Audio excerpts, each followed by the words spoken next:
Welcome to Wife Cheating Story. I hope you have an enjoyable and relaxing time listening. Let's get started.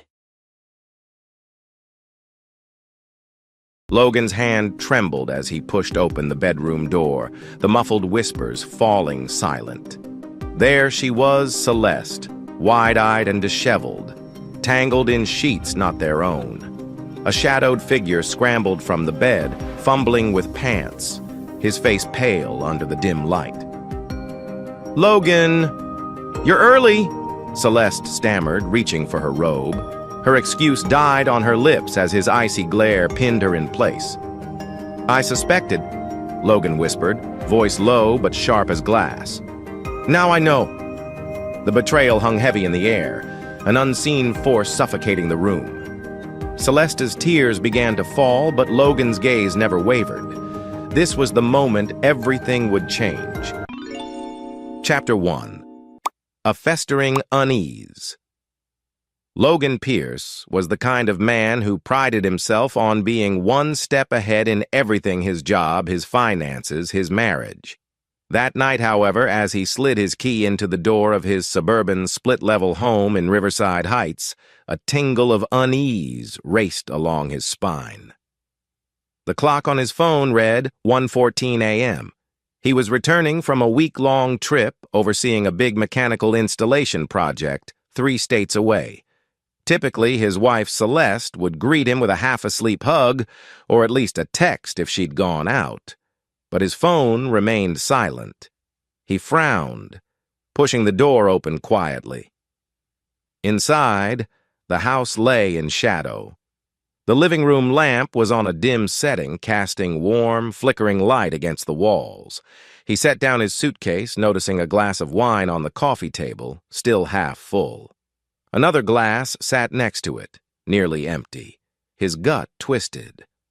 Why 2 glasses? He took a slow breath, scanning the room. The faint aroma of some cologne, definitely not his, hung in the air.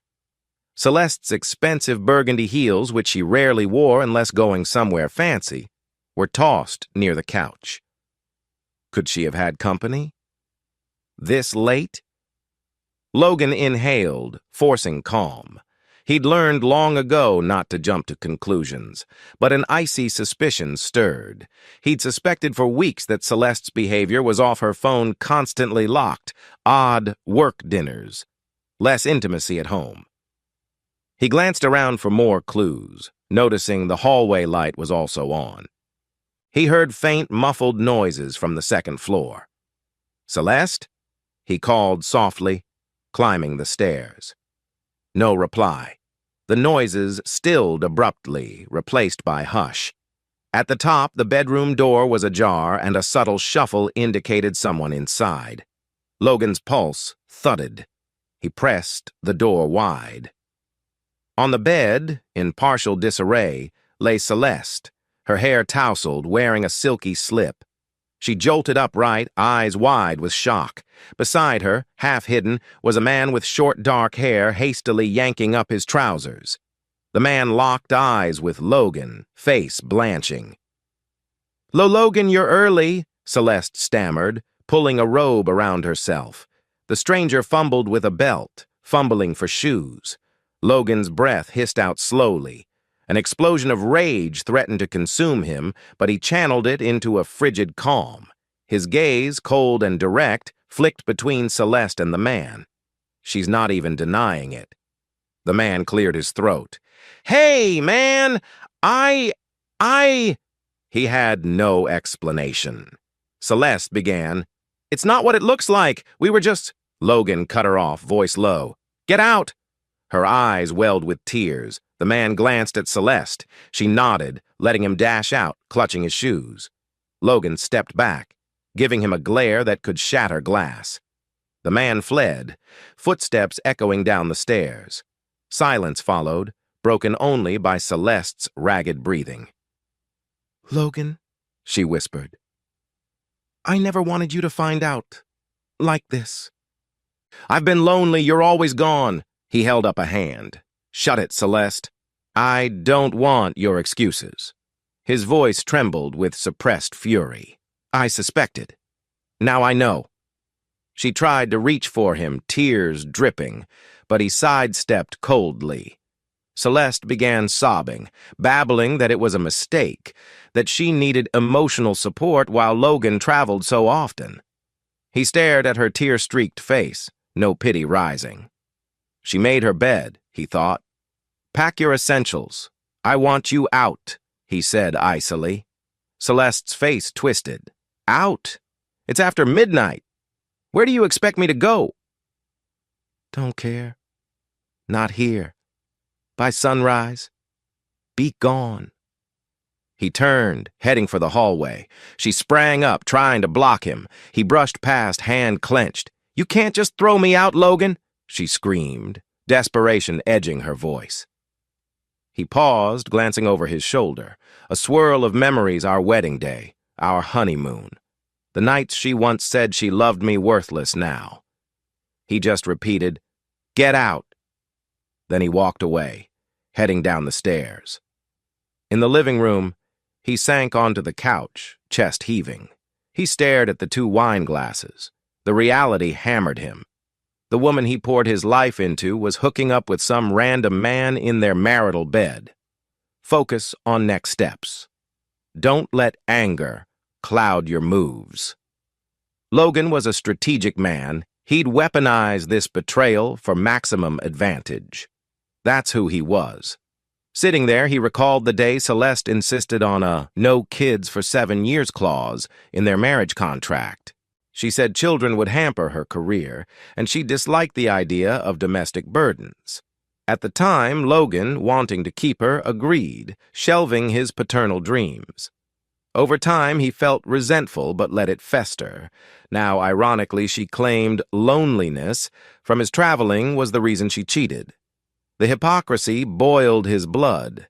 He also remembered how she manipulated finances, pushing him to invest in her friend's questionable startup, draining part of his savings.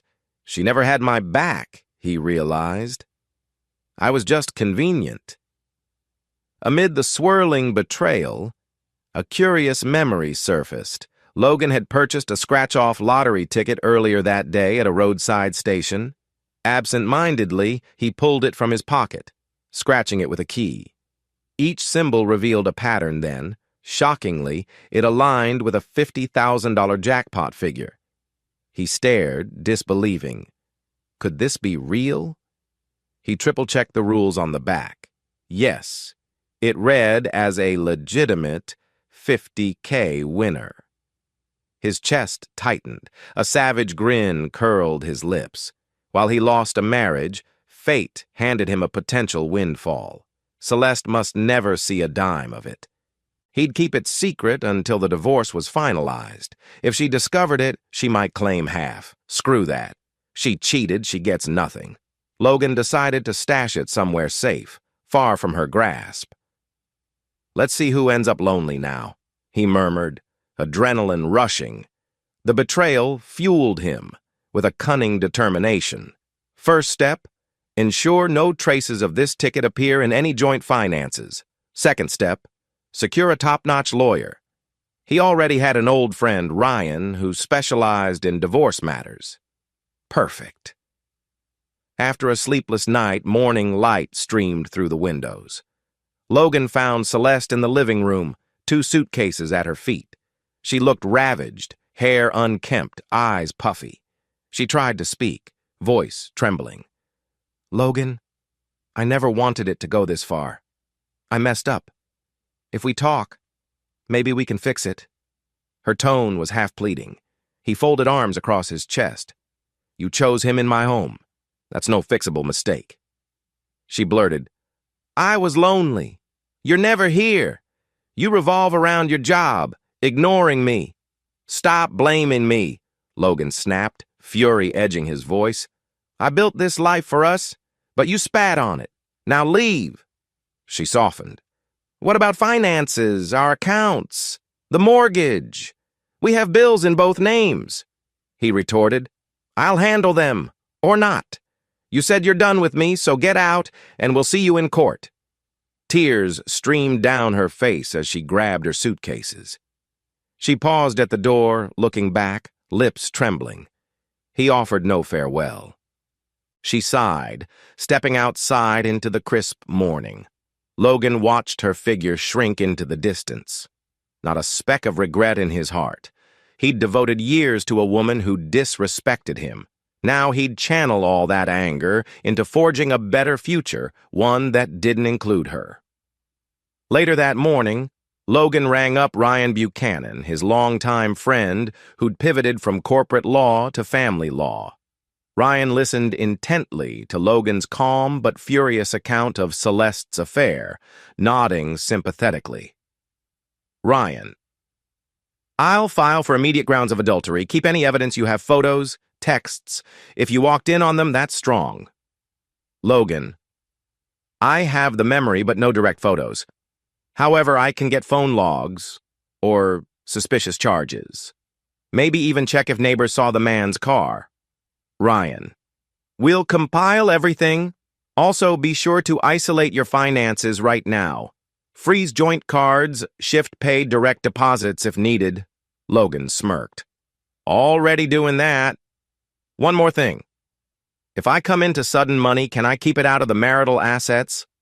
Ryan paused. If it's truly post-separation property, yes, likely. But best keep it hush until the decree is final.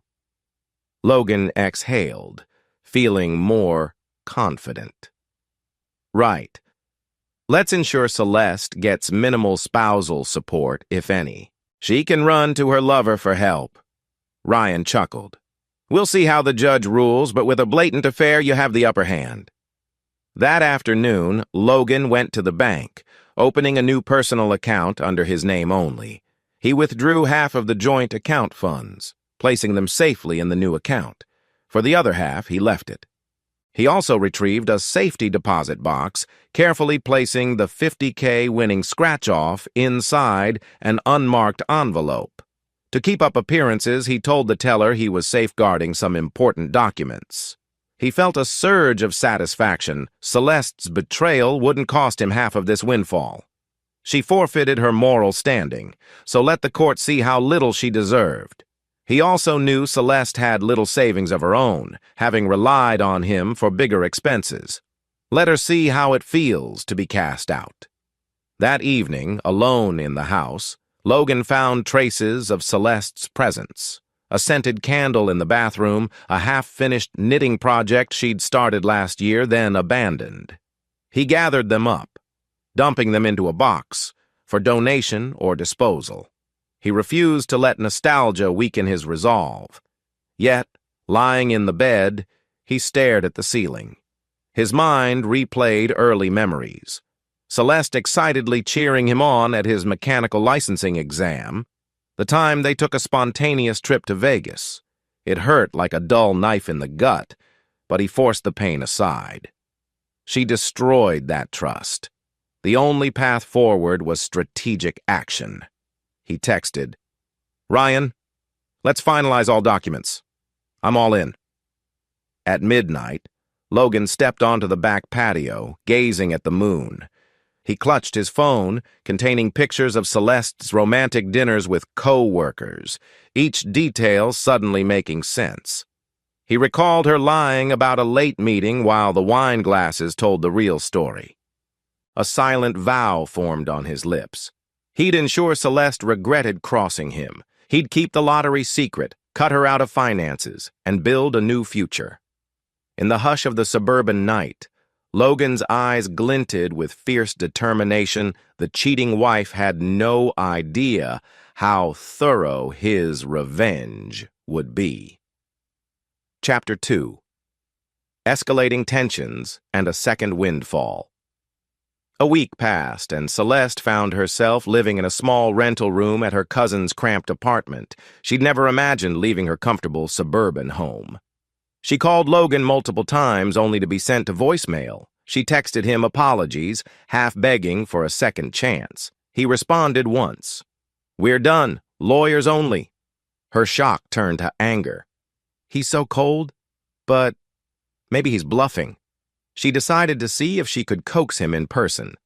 Knocking at the door of her former home one afternoon, Celeste forced a bright, "Hey, let's talk?"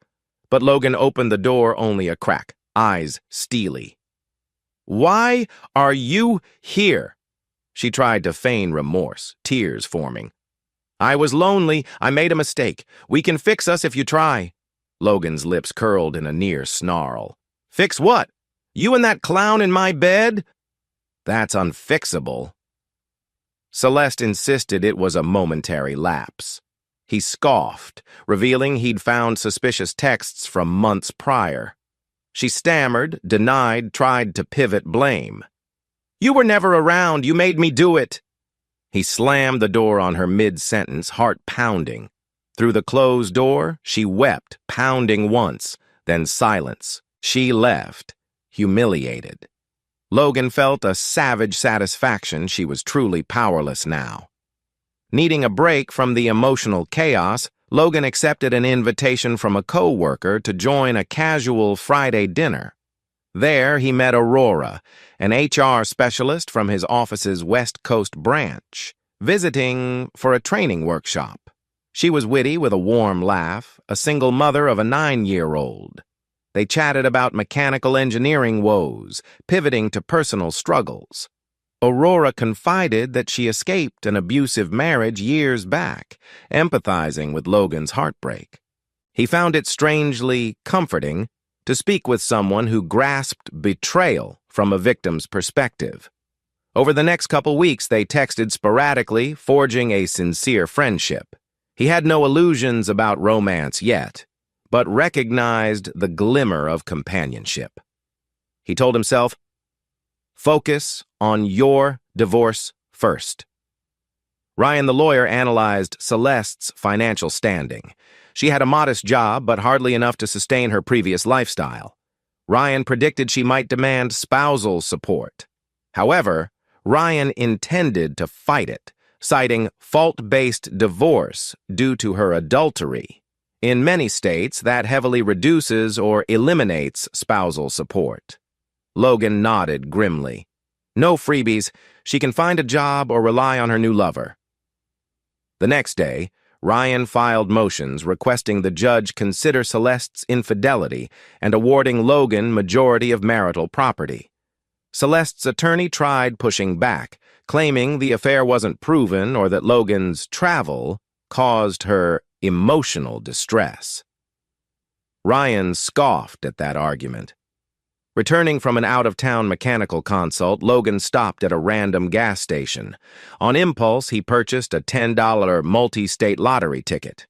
He scratched it in his truck, bored while waiting for a phone call. The numbers aligned again this time for a staggering $200,000. He stared at the ticket, pulse racing. Twice lucky in such a short span. He rechecked the rules. Indeed, it indicated a $200K grand prize. This is insane, he thought. He decided to keep it equally secret. No one but maybe Ryan. If Celeste caught wind pre-finalized divorce, she'd try to claim half. Not a chance, he concluded, calling Ryan discreetly from a payphone. Ryan advised the same hush approach. Logan's head swirled with the knowledge that he now had a $50K scratcher plus a $200K new ticket on top of his stable job. He systematically opened new bank accounts, depositing partial amounts in creative ways. He consulted a financial advisor friend who recommended a trust or an LLC to mask direct ownership. Logan calmly set this up, forging a small LP Solutions LLC as though it was an investment or side business. Then he placed the lottery money inside that. He felt a thrill of control. Celeste thought she might claim assets from me if we parted. Now she gets pennies, while I'm quietly stacked. The more he orchestrated, the more savage satisfaction he derived. No one cheats me and profits. Meanwhile, Aaron grew distant from Celeste, realizing she had no finances nor an assured future. Their fling lost its excitement once the scandal was out. He occasionally crashed at her cousin's place, but soon found an excuse to vanish. Celeste discovered him hooking up with another woman one night, ironically tasting her own medicine. She raged, but he dismissed her. She realized she'd lost Logan, lost the stable home, and now the new lover was also gone. She tried appealing to relatives for money, with little success. Her mother offered meager help, but overshadowed by shame at Celeste's adultery. Celeste began reaping the lonely harvest of her betrayal. She tried to spin it as Logan's fault for traveling, but none of her relatives fully bought it. Over the subsequent weeks, Logan found more solace texting or grabbing coffee with Aurora. Their conversations deepened, exploring personal regrets and new hopes. Aurora's 9-year-old daughter, Elise, sometimes joined them for casual lunches. Elise warmed to Logan quickly, impressed by his engineering stories, and teased him about beating up robots, which he corrected gently. Aurora seemed to watch with a warm glint in her eyes. Logan was so different from her past abuser. One evening, after a sweet dinner at a local bistro, Aurora and Logan lingered on her hotel's terrace, discussing life's curveballs. Logan explained the entire fiasco with Celeste's cheating, how the divorce was nearing final court dates, how he discovered unexpected lotto luck. Aurora placed a comforting hand on his shoulder, praising his resilience. Logan's heart thudded, realizing how simple sincerity felt. They parted with a gentle hug, a spark of potential intimacy glinting in their eyes. Celeste, backed against the wall, tried a last-ditch legal tactic claiming Logan was emotionally neglectful, causing mental anguish, seeking alimony. She also alleged he might have hidden assets. Her attorney filed motions to force financial disclosures, but Logan was prepared, having carefully separated post-separation funds. Ryan easily countered these claims, presenting evidence of her ongoing affair. The judge, unimpressed by Celeste's sob story, scheduled a final hearing for fault-based divorce. Celeste panicked, especially after Aaron ghosted her. She tried leaving angry voicemails on Logan's phone. "You think you can freeze me out? I'll prove you hid money somewhere."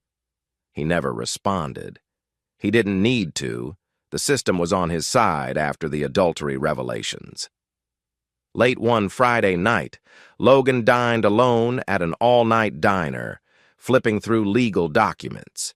He sipped black coffee, the air thick with greasy warmth. He reread the upcoming hearing date, 2 weeks away, the final step before a judge hammered the gavel. He traced his finger over a small note from Ryan. "Remember to keep lottery funds hidden. Disclosure might be forced if considered marital property prior to the final date." Logan smirked at that line. Celeste won't see a dime. Tucking the papers away, he left a tip on the table. Outside, the neon sign buzzed, reflected on puddles along the dark street. He felt no sorrow, only a cold resolve, proud that he was waging this war with composure. Celeste's illusions would crumble soon enough. Meanwhile, life was opening new doors for once, on Logan's terms. Chapter 3. Showdowns and a Gentle Awakening. The day arrived for a preliminary divorce hearing, where the court would review evidence of adultery and financial claims. Logan dressed sharply in a charcoal suit, his expression impassive. Celeste, appearing in a slightly worn blouse and skirt, glowered at him from across the courtroom. Her lawyer tried to spin a narrative that Logan's incessant traveling pushed Celeste into loneliness. Ryan calmly presented logs of Celeste's repeated overnight trysts with Aaron. The judge raised an eyebrow, unimpressed by her justifications. Meanwhile, Ryan produced a partial financial statement showing Logan's consistent paycheck stubs. Celeste's lawyer tried insinuating Logan might be hiding extra funds. Ryan retorted, there was no evidence of hidden pre-separation assets. The judge set a final hearing date in 4 weeks, hinting Celeste's chances for alimony looked bleak, given the adultery. Celeste's face fell, and Logan felt an inner surge of triumph. One afternoon, Aurora invited Logan to join her and Elise at a local park. Elise spotted Logan from afar, sprinting up with childlike excitement, showing him a new toy. Logan knelt, feigning awe. "Wow, Elise! That's the coolest mini robot I've seen." Aurora watched, her heart warming at how naturally Logan interacted with the 9-year-old. They all walked around the pond, feeding ducks. Elise teased Logan about being the fixer of machines while he told a silly story about a breakdown at a factory. Aurora marveled at how paternal Logan's vibe felt. She'd begun to suspect that heartbreak had readied him for a more genuine love. She herself felt the stirrings of attraction. Could it be more than a rebound? Possibly. Their eyes met, and that unspoken spark lingered. Ryan called Logan with unexpected news. He'd uncovered that Celeste's credit card statements included large ATM withdrawals, suspiciously coinciding with times she traveled with Aaron. Possibly she'd used joint funds for romantic getaways. That further supported the dissipation of marital assets, strengthening Logan's argument that Celeste owed him reimbursements. Logan smirked. So not only did she cheat, she used my money to fund it. This would further crush her in court. He began daydreaming about how to finalize the divorce quickly, then move forward unencumbered. Meanwhile, Celeste struggled to pay rent at her cousin's place. She hopped between part-time gigs, her phone constantly blowing up with bill collectors. Aaron was out of the picture, apparently hooking up with someone else who had more resources. Celeste felt abandoned, scraping by on minimal wages. She cursed Logan for cutting off her credit cards, but the bank had sided with him once they saw the adultery claims. She might have to beg her parents for help, but they resented her chaos. One evening, Celeste sank to tears, recalling how comfortable life was with Logan. She dreaded the upcoming final hearing, suspecting the judge would rule heavily in his favor. She tried texting him again. "Logan, we can talk, please. Don't throw me to the wolves." He never replied, simply forwarding any messages to Ryan for the record. Each time, Celeste felt more hopeless. Aurora soon invited Logan to an after-work dinner at a low-key Italian restaurant. She confessed she'd developed strong feelings for him, but was cautious about stepping in too soon. Logan, sipping wine, admitted he also felt a deepening connection, though he was still legally married until the final decree. They agreed to let it evolve slowly, but the emotional bond was undeniable. Halfway through dinner, Aurora's phone buzzed. Elise had a small fever. She panicked, wanting to dash home. Logan insisted on driving her. They arrived, found Elise sniffling but not severely ill. Logan helped gather blankets, showing genuine care. Aurora was touched by his fatherly instincts. That night, after Elise dozed off, Aurora softly kissed Logan at her door. No words, just gratitude and mutual longing. He drove away in the moonlight, heart pounding with new possibilities. Back at his house, feeling unexpectedly lucky from the pleasant night, Logan scratched off a random $5 ticket he'd purchased earlier. To his shock, it revealed a small $1,000 prize. Though far less than his previous wins, he laughed at the streak.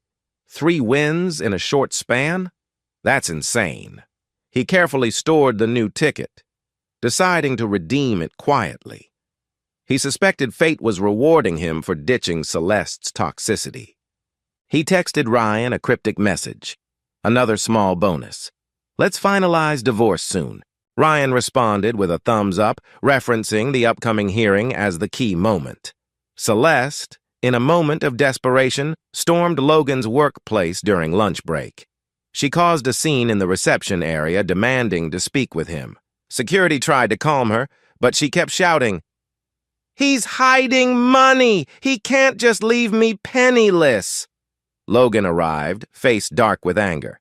"Celeste, you're humiliating yourself!" he hissed. She raged. "You're humiliating me by acting like I never existed!" he retorted. "You ended us. Now get out before I call the cops." She spat curses, threatened to expose your secrets, then left in a swirl of drama. Logan exhaled, instructing security to ban her from premises. Colleagues gave him sympathetic looks, but he felt only annoyance. Another meltdown. Let her dig her own grave.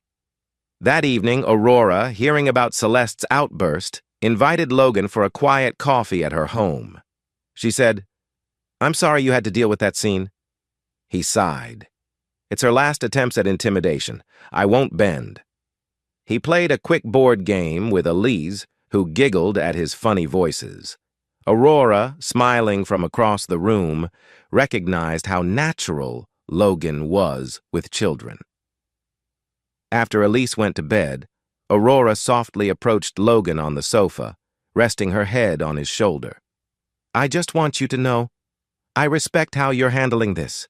You're not letting her manipulate you or degrade you." Logan's chest tightened with warmth. He whispered, "Thanks, and I appreciate having you in my corner." Their gazes locked. He cradled her chin, and they shared a slow, tender kiss, their first truly intimate moment. A warmth enveloped them. Aurora parted, cheeks flushed. "I don't want to rush, but I can't deny my feelings." Logan nodded, heart racing. "We'll go at our pace, but I'm certain about one thing: I want you in my future." She glowed, hugging him close. The final divorce hearing approached rapidly. Ryan updated Logan that Celeste's attempts to unearth hidden funds were futile. She had no proof. She was down to requesting spousal support based on her meager income. But the court likely wouldn't grant much given her adultery. Meanwhile, Celeste's lawyer threatened to claim mental distress. Ryan remained confident the judge would see through it. Logan steeled himself. "After this hearing, I'm free." He stashed his multiple lotto tickets in a safe deposit box, ensuring zero chance of them popping up in the hearing. He also arranged a quiet plan to go out of town with Aurora for a weekend once the decree was final, perhaps with Elise if Aurora felt comfortable. The thought of a short family getaway made him smile. He never had that kind of bond with Celeste. It was all illusions. On the eve of the hearing, Logan strolled his now quiet house, reflecting on how drastically life had changed.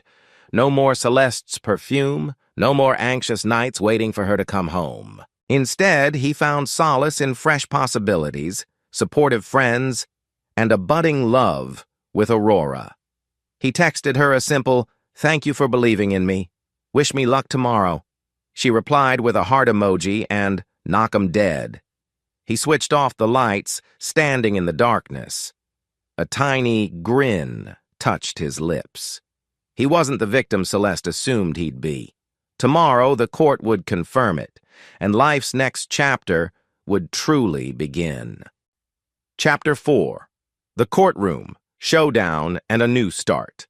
The day dawned bright and tense. Logan arrived at the county courthouse in a crisp navy suit, Ryan at his side. Celeste was already in the hallway, face drawn, her lawyer whispering last-minute strategies. The bailiff called them in, and they settled at their respective tables. The judge, a stern-faced woman with a reputation for fairness, took her seat. Ryan presented Logan's case, a straightforward, fault-based divorce citing documented adultery, with Celeste shown to have diverted marital funds for her affair, and Logan wanting minimal or zero spousal support. He recapped phone logs, suspicious hotel charges, plus statements from neighbors who saw a man repeatedly visiting. Celeste's attorney tried claiming Logan's constant traveling was emotional cruelty, pushing Celeste to a breakdown. The judge asked if there was any physical or emotional abuse. No. Then the attorney tried to insinuate Logan might be hiding money. Ryan calmly stated that each alleged hidden asset was post-separation, outside the scope. The judge nodded along, unimpressed by Celeste's side. Celeste took the stand, voice trembling. She admitted to one serious mistake, but insisted Logan's distance ruined her. She whimpered about her precarious finances, begging for spousal support. The judge asked pointedly, "You contributed to the breakdown by committing adultery in the marital home, correct?" Celeste had to admit yes. That admission weighed heavily. Logan observed her meltdown with an expressionless mask. Inside, he felt relief that the truth was laid bare. Her attempts to shift blame only solidified the judge's view that Celeste's own choices triggered the divorce. After hearing both arguments, the judge gave a ruling. The marriage was irretrievably broken, primarily due to Celeste's affair. Under state guidelines, Logan was granted a fault-based divorce, awarding him the majority of marital assets. Celeste might receive a token portion, but the judge refused her request for ongoing spousal support beyond a nominal short-term transitional amount. She also scolded Celeste for misusing joint finances for an extramarital relationship. Celeste appeared shell-shocked, tears streaking her cheeks. The judge hammered the final decree, officializing the divorce. Logan exhaled, heart soaring. He was free. Ryan patted his shoulder, whispering, "Congrats. She can't touch your future gains." Celeste slumped, cursing under her breath, perhaps realizing she'd lost everything. Her lawyer gave a half-hearted consolation. She left the courtroom, avoiding Logan's gaze. Logan watched her exit, feeling no triumph, just closure. He turned to Ryan, shaking hands. "Thank you," he said. "I can finally move on." Ryan nodded. "That's what you deserve, friend." The moment Logan stepped into the corridor, Celeste confronted him. "I hope you're happy.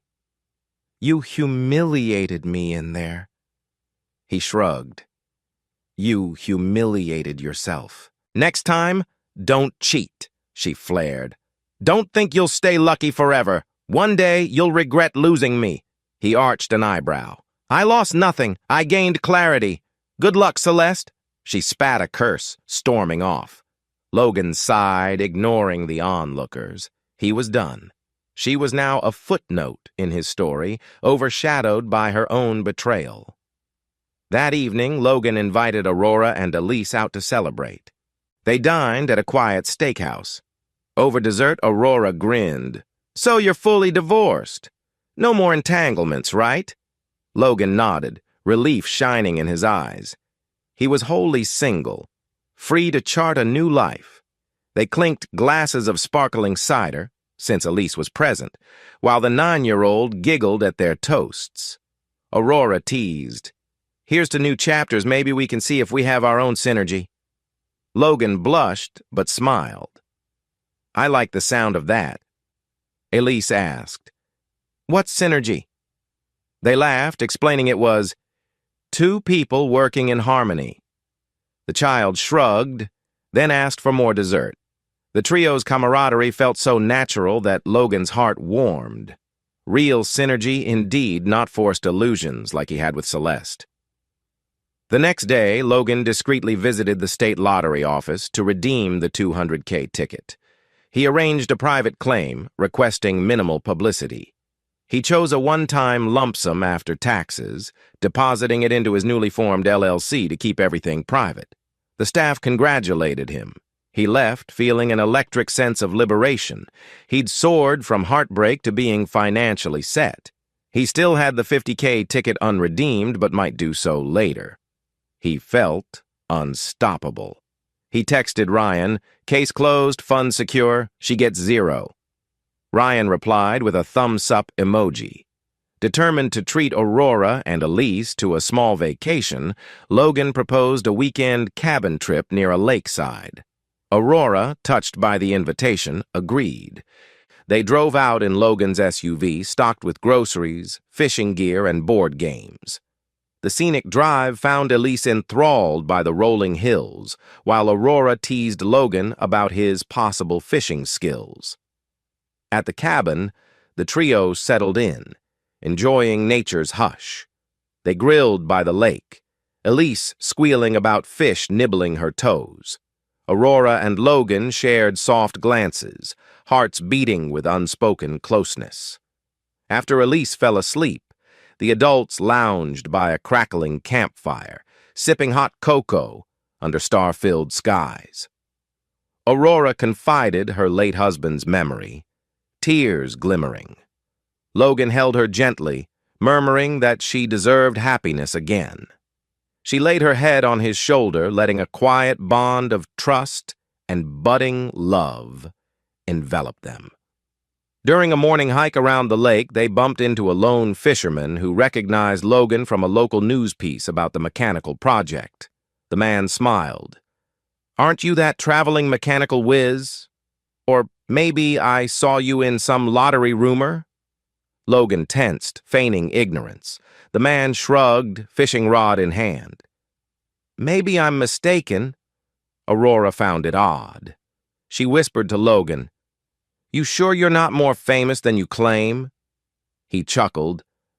"If anything, it's from my job or that smaller local press about my divorce hearing." But a twinge of paranoia teased him. Could Celeste or someone be trying to track him? He shook it off, continuing the hike, yet it reminded him never to let his guard down. Returning from the trip, Logan discovered a voicemail from Celeste, adopting a new tone, pleasant, almost friendly. She said, "Hey, Logan, I know the divorce is done, but we spent years together. Could we remain on speaking terms? Maybe meet for coffee, catch up, no hard feelings?" Logan frowned, suspecting an ulterior motive. Possibly she'd glean rumors about him and Aurora, or even about hidden finances. He typed a curt text back. "No interest in meeting. Good luck with your life." Celeste responded with a sad emoji, followed by, "I just want closure." He blocked her again, recognizing that any closure she sought was likely a ploy to sniff out his potential windfall. That night, Logan and Aurora video-chatted after Elise went to bed, each in their separate homes. Aurora smiled. "I had a wonderful weekend. Elise called it her best memory since forever." Logan's chest warmed. "It's mutual. Let's do it again soon. No illusions, no drama, just us." She nodded, blowing him a virtual kiss. After the call ended, Logan stepped outside to his patio, gazing at the quiet suburban street. He was free from Celeste's betrayal, protected from her manipulations, blessed with secret lottery luck, forging a genuine bond with Aurora. Part of him whispered, could this be the start of a real family? The possibility no longer scared him. In the hush, he vowed he'd never let betrayal overshadow his life again. He'd learned the taste of heartbreak, and now he savored the potential for honest love. Chapter 5. Late autumn leaves swirled along the sidewalk as Logan left the courthouse, newly divorced and quietly triumphant. Over the past weeks, he'd savored the freedom from Celeste's manipulations, forging a cautious but deepening connection with Aurora. The crisp air carried the promise of change. Yet Logan sensed that some threads of the past might still intrude upon his newfound serenity. He drove to a cozy diner on the edge of Riverside Heights, the same spot where he often debriefed with his lawyer, Ryan, or had a casual meal.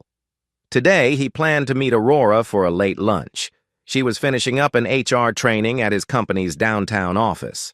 As he parked, a flicker of tension rose. Celeste had a history of surprise appearances. But he pushed that worry aside, determined to concentrate on the bright path ahead. Inside, the diner smelled of fried chicken and fresh coffee. Logan found an empty booth and settled in, ordering water while he waited. He thought about how life had shifted from heartbreak to cautious optimism. He still recalled the sting of finding Celeste in bed with her lover, but that pain was overshadowed by the blossoming comfort Aurora and her daughter Elise provided. Sure, he was still guarding his assets, particularly the lottery wins, but the divorce decree was final, and Celeste legally had zero claim. After a few minutes, Aurora stepped in, a gentle smile on her lips. She wore a knee-length gray skirt and a simple burgundy blouse, her hair pinned back. He rose to greet her, noticing how their hugs had grown more natural, an unspoken closeness bridging them. She slid into the booth across from him, exhaling. "Long day.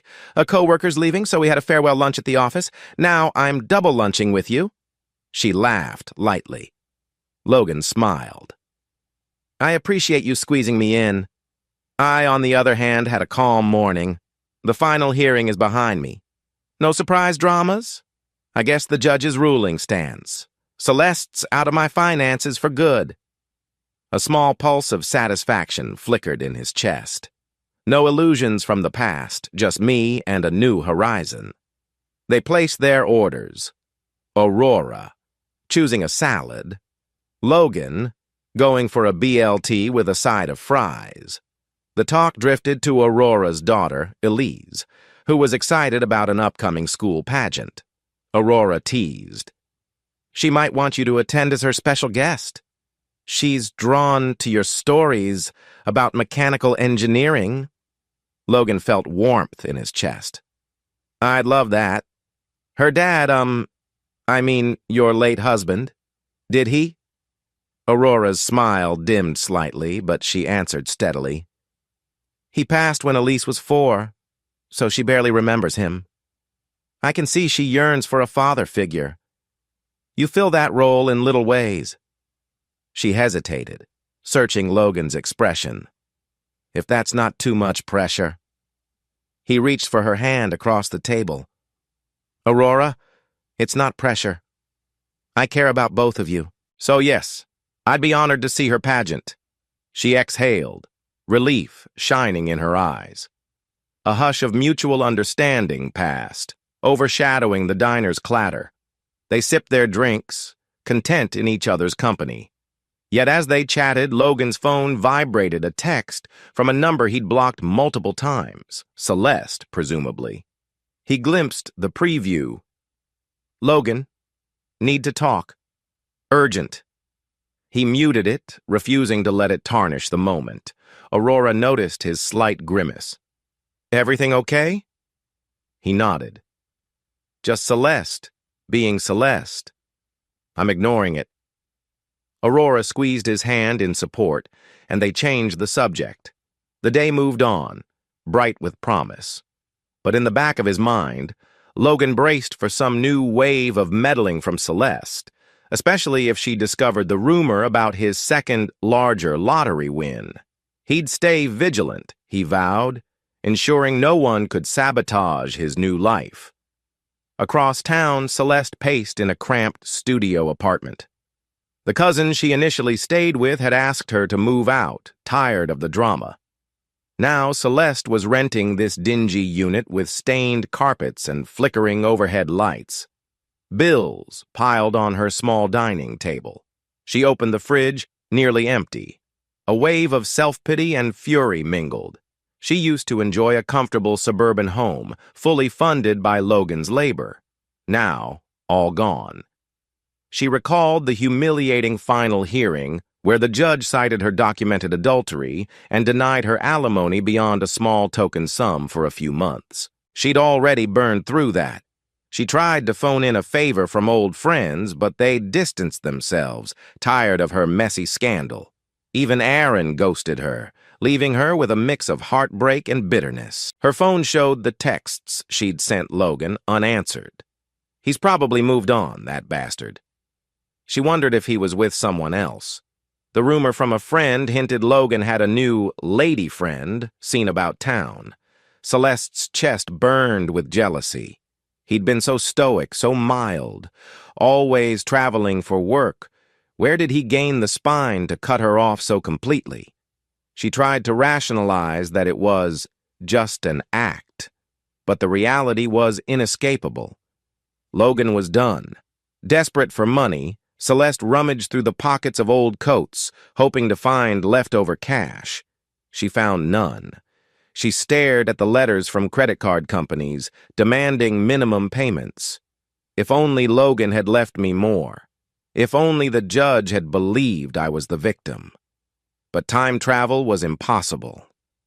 She flicked on her phone, searching for any lead, any job, or any way to glean extra from Logan. That night, she scrolled social media, seeing a random post tagging Logan at a cozy lake cabin with a mystery woman.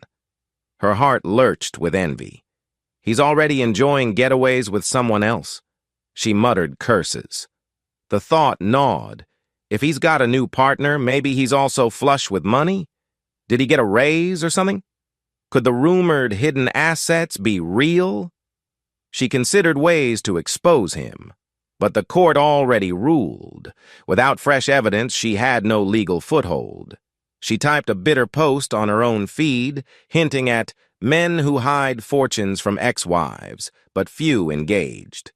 She shut her phone, stewing in the emptiness of her life. A swirl of regret overshadowed her. Would she stoop to sabotage his new romance? Possibly. She had nothing to lose. A crisp Saturday morning found Logan driving to Aurora's small rental house, an older craftsman style, near the city outskirts. He had invited her to an orchard festival upstate, wanting to treat Elise to the orchard's petting zoo and apple picking. Aurora greeted him at the door, wearing jeans and a light sweater, hair in a ponytail, an easy grin on her face. Elise bounded out behind her, squealing, "Logan, we're going to pick apples!" He laughed, ruffling her hair, admiring how freely he engaged with a child that wasn't biologically his, but felt like family, in ways Celeste never did. They set out for the orchard, an hour's drive into the rolling countryside. Elise chattered nonstop about school projects and her friend's birthday party. Aurora occasionally chimed in, telling Logan about her own childhood orchard trips. Logan felt a sweet warmth, a sense of belonging that had been missing in his marriage. He realized how starved he was for genuine companionship. Celeste had never shared simple joys or laughed so easily. At the orchard, they roamed among rows of apple trees, baskets in hand, sampling crisp fruit and sipping cider. Elise giggled every time she found a perfect apple, insisting Logan see it. Aurora took pictures on her phone, capturing Logan hoisting Elise up to reach higher branches. In a stolen moment, Aurora slid her arm around Logan's waist, leaning her head on his shoulder. He turned, pressing a soft kiss to her temple. They might not have labeled themselves a couple publicly, but the closeness was undeniable. Later, they visited the orchard's small petting area, goats, a pony, and a few sheep. Elise squealed as a goat nibbled her shoelaces. Logan guided her away gently. Aurora laughed, snapping more photos. The golden afternoon sun painted them in a soft glow. For Logan, this entire outing felt unreal, like a dream of what life with a real family could be. A pang of regret surfaced at how his wasted years with Celeste might have blocked him from discovering this genuine warmth sooner. But no dwelling on the past. He was forging something new here, something true. As dusk approached, they piled into Logan's SUV, trunk loaded with apples and orchard souvenirs. Elise dozed off during the drive home, leaving Aurora and Logan to talk quietly. Aurora confessed a lingering worry about letting Elise get too attached in case something didn't work out. Logan assured her gently, "I'm serious about staying in your life. I won't disappear." She offered a grateful smile, placing her hand over his on the console. They parted that night with a tender kiss at her door, Elise still half asleep on Aurora's shoulder, and Logan drove off feeling more certain than ever that this was the path he wanted. That Monday, Logan's boss at the mechanical engineering firm assigned him a major project in Midland City, a 4-hour drive away. The company was retrofitting an old manufacturing plant with state-of-the-art conveyor systems. It was a big contract, promising a hefty bonus if completed under budget. Logan, free from marital constraints, welcomed the challenge. He asked if Aurora could join on some weekends with Elise, The boss shrugged, not minding personal visitors as long as the job got done. He proposed to Aurora that she visit him on certain weekends. She hesitated, mindful of Elise's school schedule, but agreed to drive up occasionally. Meanwhile, Logan realized this traveling might mirror his old pattern that once left Celeste lonely, though it never justified her cheating. But Aurora's perspective was different. She accepted it, especially since he was transparent and invited her involvement. They hammered out a system: phone calls nightly, text updates, maybe an occasional FaceTime with Elise. Before departing, Logan visited Aurora's house for dinner.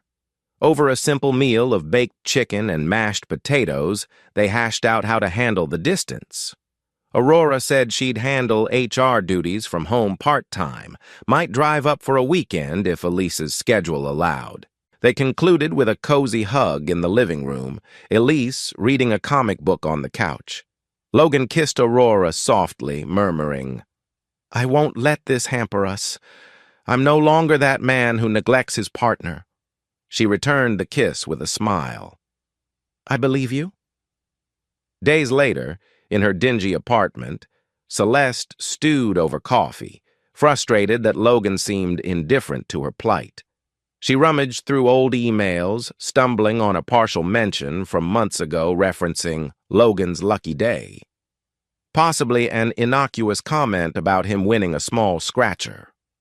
Her mind raced. What if he had a bigger ticket? She recalled rumors that an unnamed local person won thousands recently. Could it be him?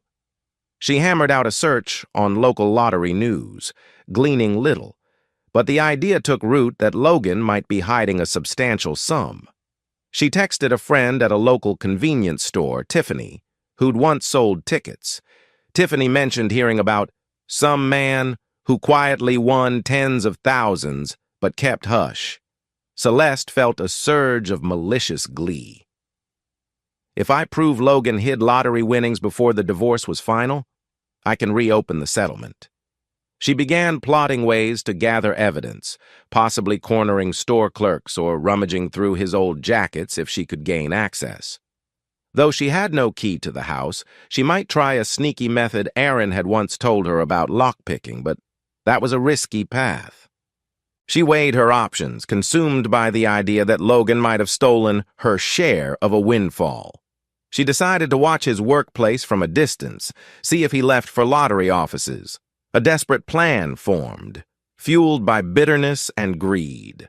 Arriving in Midland City, Logan checked into a modest extended-stay hotel near the job site. The massive manufacturing plant awaited modernization. He threw himself into the project. Day after day spent diagnosing old conveyor belts, mapping out new mechanical lines, supervising a crew. At night, he FaceTimed Aurora, who'd show him Elise's latest drawings or chat about her day. The calls ended with affectionate goodnights. 2 weeks in, Logan visited a local convenience store after a long shift, casually picking up another scratcher, a $20 diamond fortune. He scratched it in the parking lot, half expecting another stroke of luck. Instead, he just got $10. He laughed. Can't always be a huge winner. Still, it was an odd hobby now, a way to test fate. He pocketed the $10 redemption slip, preferring the big wins he'd already secured. One Sunday, Aurora and Elise drove to Midland City to spend the weekend. They stayed in a small suite Logan rented. Aurora teased, "This feels like a mini vacation," and Elise loved exploring the new environment. They strolled downtown, sampling local diners. Logan felt that same paternal glow, holding Elise's hand while crossing streets, Aurora on his other side. He realized how alien yet wonderful it was, a real family vibe he never truly had with Celeste. On Sunday evening, as they parted, Aurora promised to return in 2 more weeks. Logan softly kissed her goodbye, feeling a pang each time they separated. Back in Riverside Heights, Celeste continued her vendetta. She gleaned from an acquaintance that Logan was mostly out of town. She saw this as an opportunity to break into his house, rummage for clues. One night, she got intoxicated with a friend, ranting about Logan's hidden money, spurring them to drive by his empty place. Celeste tried a window locked. She cursed, eventually leaving to avoid neighbors calling cops. She also reached out to a local tabloid writer, hinting, "My ex-husband might have won a big lottery but never disclosed it. Could that be a story?" The writer sounded intrigued but needed proof. Celeste had none. She fumed, determined to keep digging. "If I can prove he had that money pre-divorce, I can force a new hearing or settlement." Her anger overshadowed rational thinking, ignoring how the court might just see it as post-separation property if it indeed occurred after she left. But bitterness rarely cares for logic. At home, Aurora noticed Logan's stress each time Celeste's name popped up. She quietly asked, "If she's truly broke, do you ever feel guilt?" Logan shook his head firmly. She chose betrayal. Spent joint funds on her affair. She deserves consequences. Aurora nodded in understanding, though her naturally compassionate side sometimes wondered if Celeste's self-destruction might lead to tragedy. She confided in Logan that if Celeste truly ended up homeless, maybe they should offer minimal help. Logan was less sympathetic, but he didn't dismiss Aurora's caring heart. He recognized Aurora's kindness as an asset, even if he felt no personal obligation to Celeste anymore. That night, after a gentle conversation, they let the topic rest. Aurora didn't push. Logan appreciated that she never tried controlling him the way Celeste did. Instead, Aurora's empathy balanced his ruthless stance.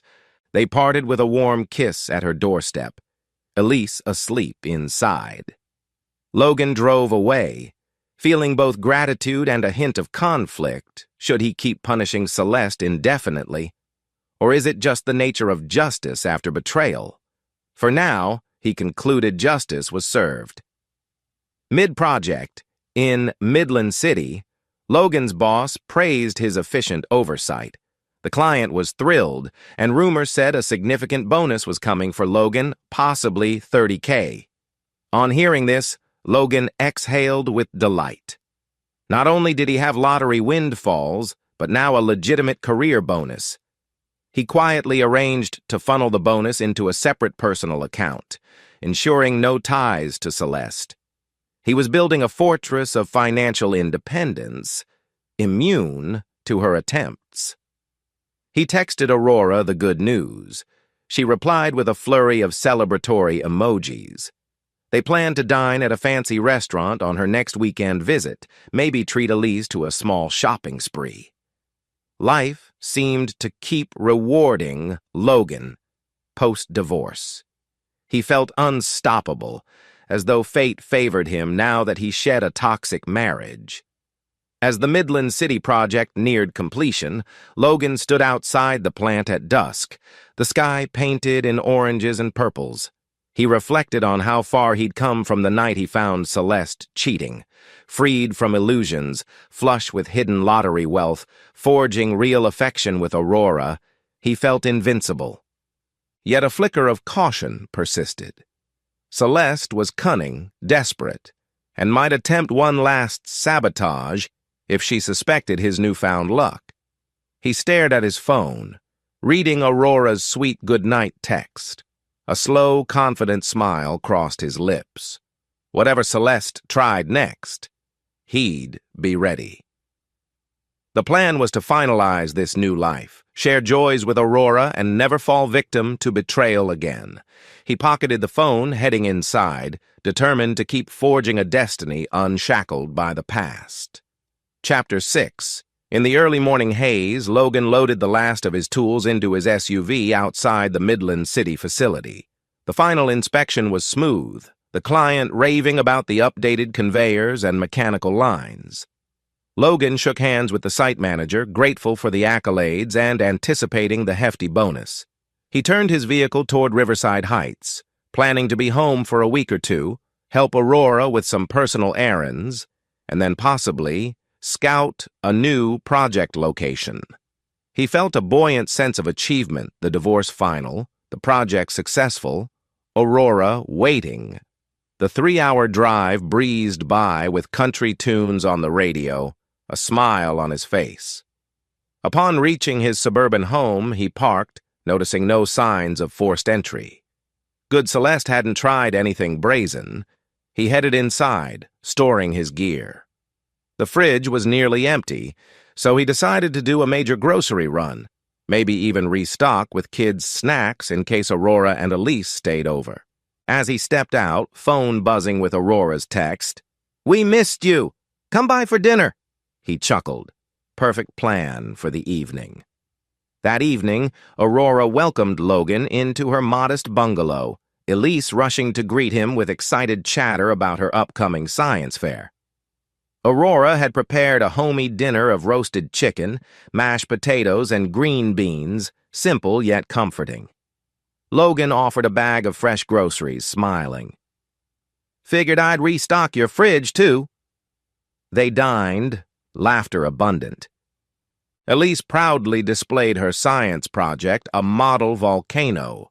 Logan promised to help refine it if needed, having some mechanical insights to make the lava flow more impressive. Aurora teased him about going overboard. After dinner, they lounged in the living room, Elise drifting off to watch cartoons. Aurora then quietly confided her maternal worries. "Elise's father died so early, I never let myself hope for a real father figure for her. But seeing how she lights up around you, it's special." Logan's chest warmed. "I'm honored. I want to be there for her. And for you." A tender hush followed. Aurora inched closer, lips meeting his in a gentle kiss. They parted with a shared breath, an unspoken promise of deeper commitment forming. Across town, Celeste spent her days scouring rumors, social media posts, and old receipts to find any hint that Logan had indeed come into unexpected money.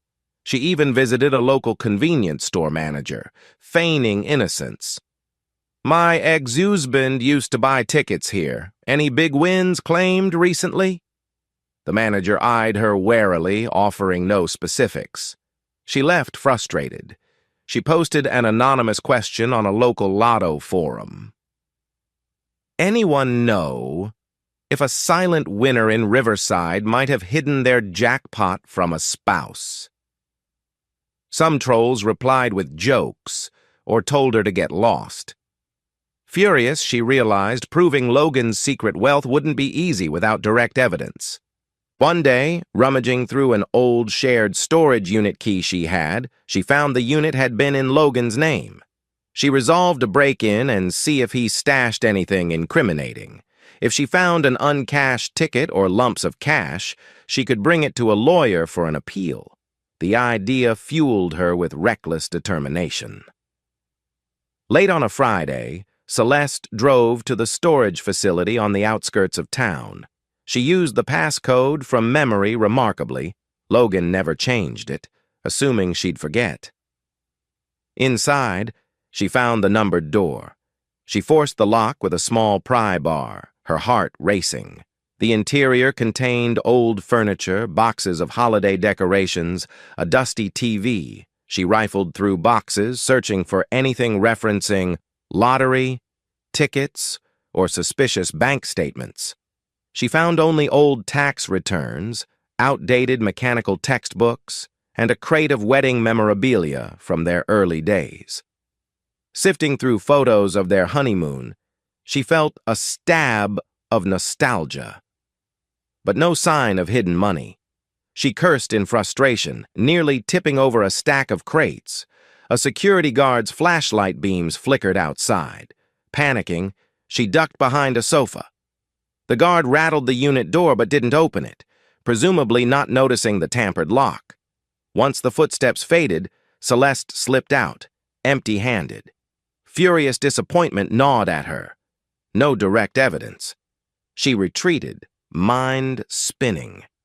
If the storage unit was a bust, maybe she'd spy on his house next. That same weekend, Logan decided it was time to redeem the original $50K scratch-off ticket. He'd kept it locked away for months. With the divorce final, he no longer risked it being considered a marital asset. He quietly drove 2 counties over to a lottery claims center, presenting the ticket under an alias approach. The staff recognized him from a prior redemption, but he insisted on minimal publicity. After taxes, he received a check for around $35K, which he deposited into an out-of-state credit union account. His wealth continued to grow discreetly. He left the center feeling a surge of triumph and relief. Celeste can sniff around all she wants. She can't touch this. That evening, he treated Aurora and Elise to a nice dinner at a family-friendly steakhouse, not revealing the new stash, but celebrating with an extra dessert. Aurora teased him. "You got a new raise or something?" He winked. "Something like that. Let's just say our future is financially stable." Later that night, after dropping Elise at a friend's sleepover, Aurora invited Logan in for tea.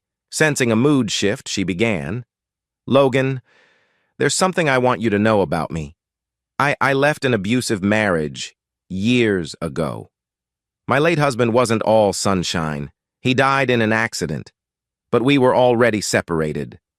Elise was too young to grasp it." She swallowed, tears threatening. "I worry about falling for someone who might change later. You show me kindness, but I have nightmares sometimes." Logan set down his cup, gently taking her hand. "Aurora, I get it.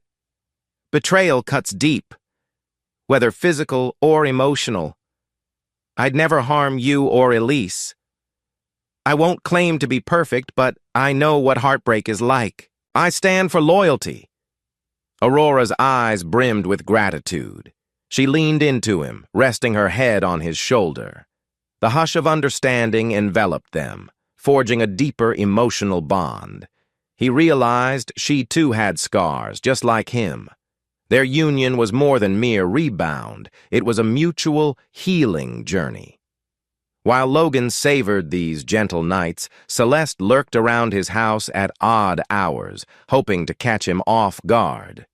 Twice neighbors spotted a woman skulking near the windows or rummaging around the trash bins. They recognized Celeste from the marital days. One neighbor texted Logan, "Your ex was snooping around again last night. We almost called the cops." Logan cursed under his breath, deciding to enhance security. He installed a small camera system at the front and back doors, plus motion lights. He told Aurora about it, who worried Celeste might confront her or Elise. Logan assured her, "If Celeste tries harassing you, call me and the police." He also filed a police report about Celeste's trespassing. The officer said they'd keep an eye out but needed direct evidence to arrest. One late night, Celeste returned, determined to break in. She carried some basic lockpicking tools. She believed Logan might hide old mail or leftover stubs referencing lottery claims. She tampered with the back door. The new camera caught her movements. Inside, an alarm triggered, alerting Logan's phone. He remotely accessed the camera feed, seeing Celeste in a hoodie messing with the lock. Logan, who was at Aurora's place, phoned the police. They rushed over in minutes. Caught mid-break-in, Celeste panicked, dropping her tools. The cops arrested her for attempted burglary. Furious, she yelled, "He's my ex-husband! I have a right to see my home!" The police explained she had no legal right to enter without permission. Off she went in cuffs. Logan arrived after the police had her in a squad car. She shrieked, "You're hiding money, you liar! I'll prove it!" He stared impassively. "You have no right to break into my property. Enjoy explaining that to a judge." She spat insults, but the door slammed shut and the cruiser drove off. Logan exhaled, a swirl of shock she'd gone that far. But ironically, her actions might lead to criminal charges, further burying her credibility. The next morning, Logan visited the station to file a formal complaint. Ryan advised that pressing charges for attempted burglary would sink Celeste's hope of ever reopening their divorce settlement. Logan agreed. He decided not to show mercy. Celeste was booked but released on bail the following day. Now she faced potential misdemeanor or felony charges, depending on the court's stance. She'd risked everything on a desperate whim. Word spread among their old social circle about Celeste's arrest. Some pitied her, most shook their heads. Meanwhile, the final nail hammered in her reputation coffin. She was a proven adulterer, proven thief, proven trespasser. No ally left to champion her. Logan updated Aurora on the incident. She gasped in shock, but felt relieved the police handled it. She offered a comforting hug, murmuring, "She's unraveling. I'm sorry you have to deal with that again." Logan sighed, hugging back. "I guess it's her final meltdown, good riddance. The law's on my side now."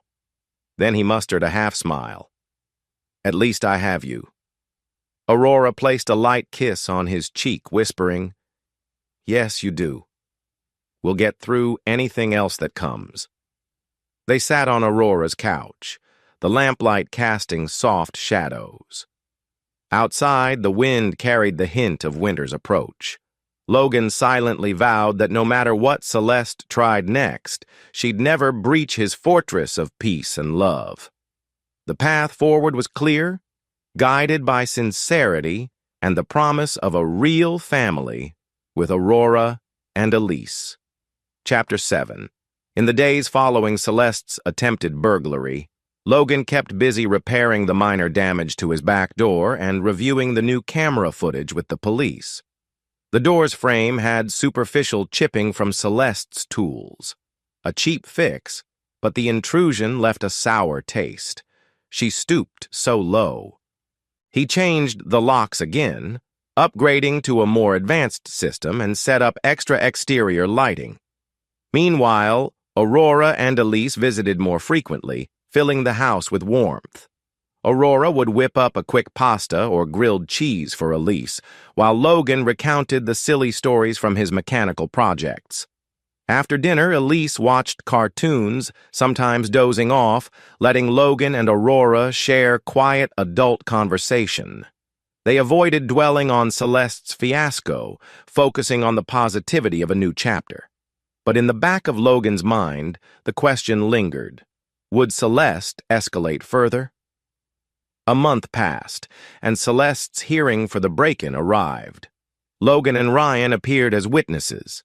Celeste, looking haggard and desperate, pleaded not guilty, claiming she had an emotional meltdown and believed the property was partially hers. The judge reviewed the final divorce decree, saw that the home was awarded solely to Logan. The burglary charge stood. Given the evidence camera footage, forcibly broken lock, plus her prior conflict, the judge leaned toward a conviction. However, the prosecution offered a plea. If Celeste pleaded guilty to misdemeanor trespassing and paid restitution, she might avoid jail. The judge hammered a conditional sentencing.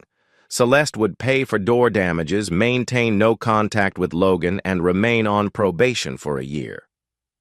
A momentary flicker of relief crossed her face. She avoided jail. But the no-contact order stung, as it meant she lost any chance to pop in on Logan or glean details of his finances. Exiting the courtroom, Celeste shot Logan one last glare. "You got your wish. Cutting me off. I hope you're proud." He met her eyes icily. "You did it to yourself. Don't come near me again." She stalked away, shoulders trembling. Logan exhaled, feeling the final legal ties severing. She's truly cornered. Freed from the immediate threat of Celeste's meddling, Logan decided to fulfill a small dream, a short vacation with Aurora and Elise to a family-friendly beach resort. He took a week's leave from work, packed the SUV with swimsuits, beach toys, and Aurora's wide-brim hats. The drive was about 6 hours to the sunny coast, with Elise excitedly babbling about collecting seashells. At the resort, they found a comfortable suite, ocean view from the balcony. Elise squealed at the sight of crashing waves. Logan and Aurora shared a private smile, relishing the sense of forging real family memories.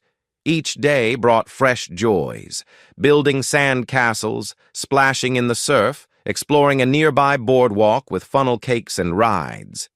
In the evenings, Aurora and Logan relaxed on the balcony, sipping mild cocktails while Elise dozed, lulled by the ocean breeze.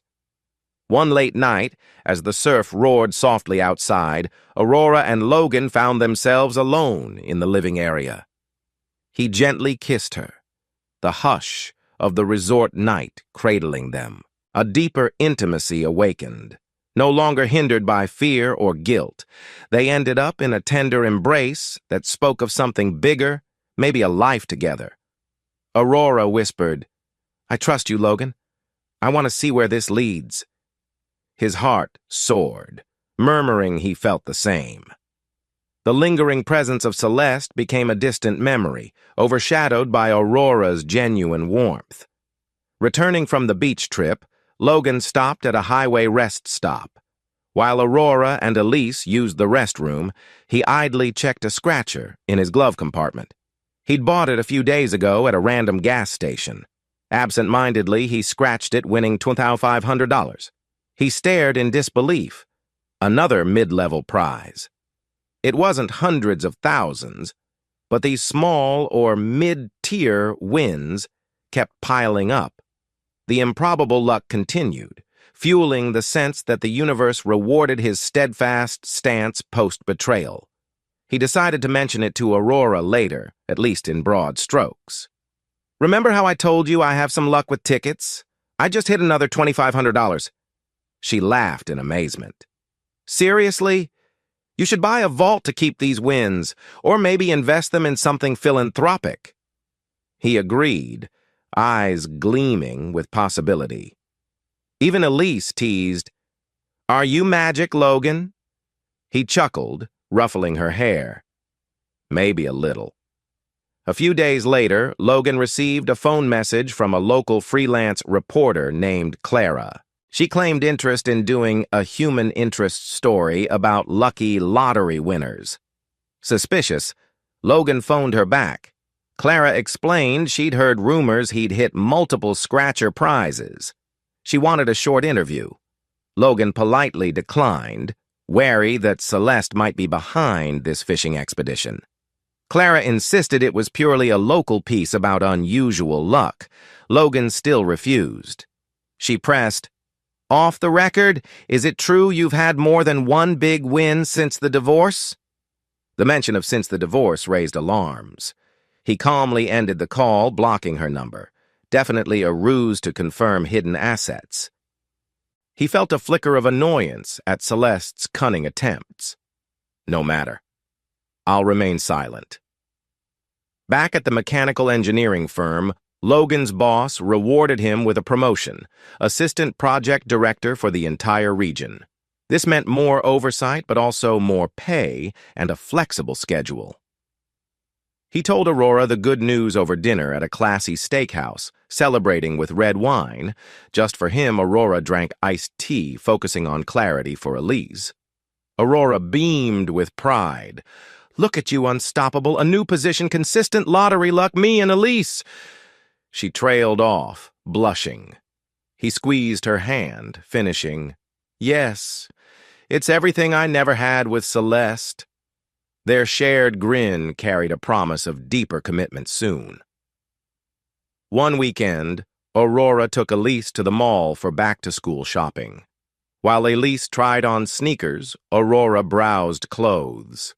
Suddenly, she spotted Celeste across the aisle, eyes narrowing with recognition. Celeste approached, arms folded, face tight. "So, you're the new occupant in Logan's life?" Aurora forced calm, politely nodding.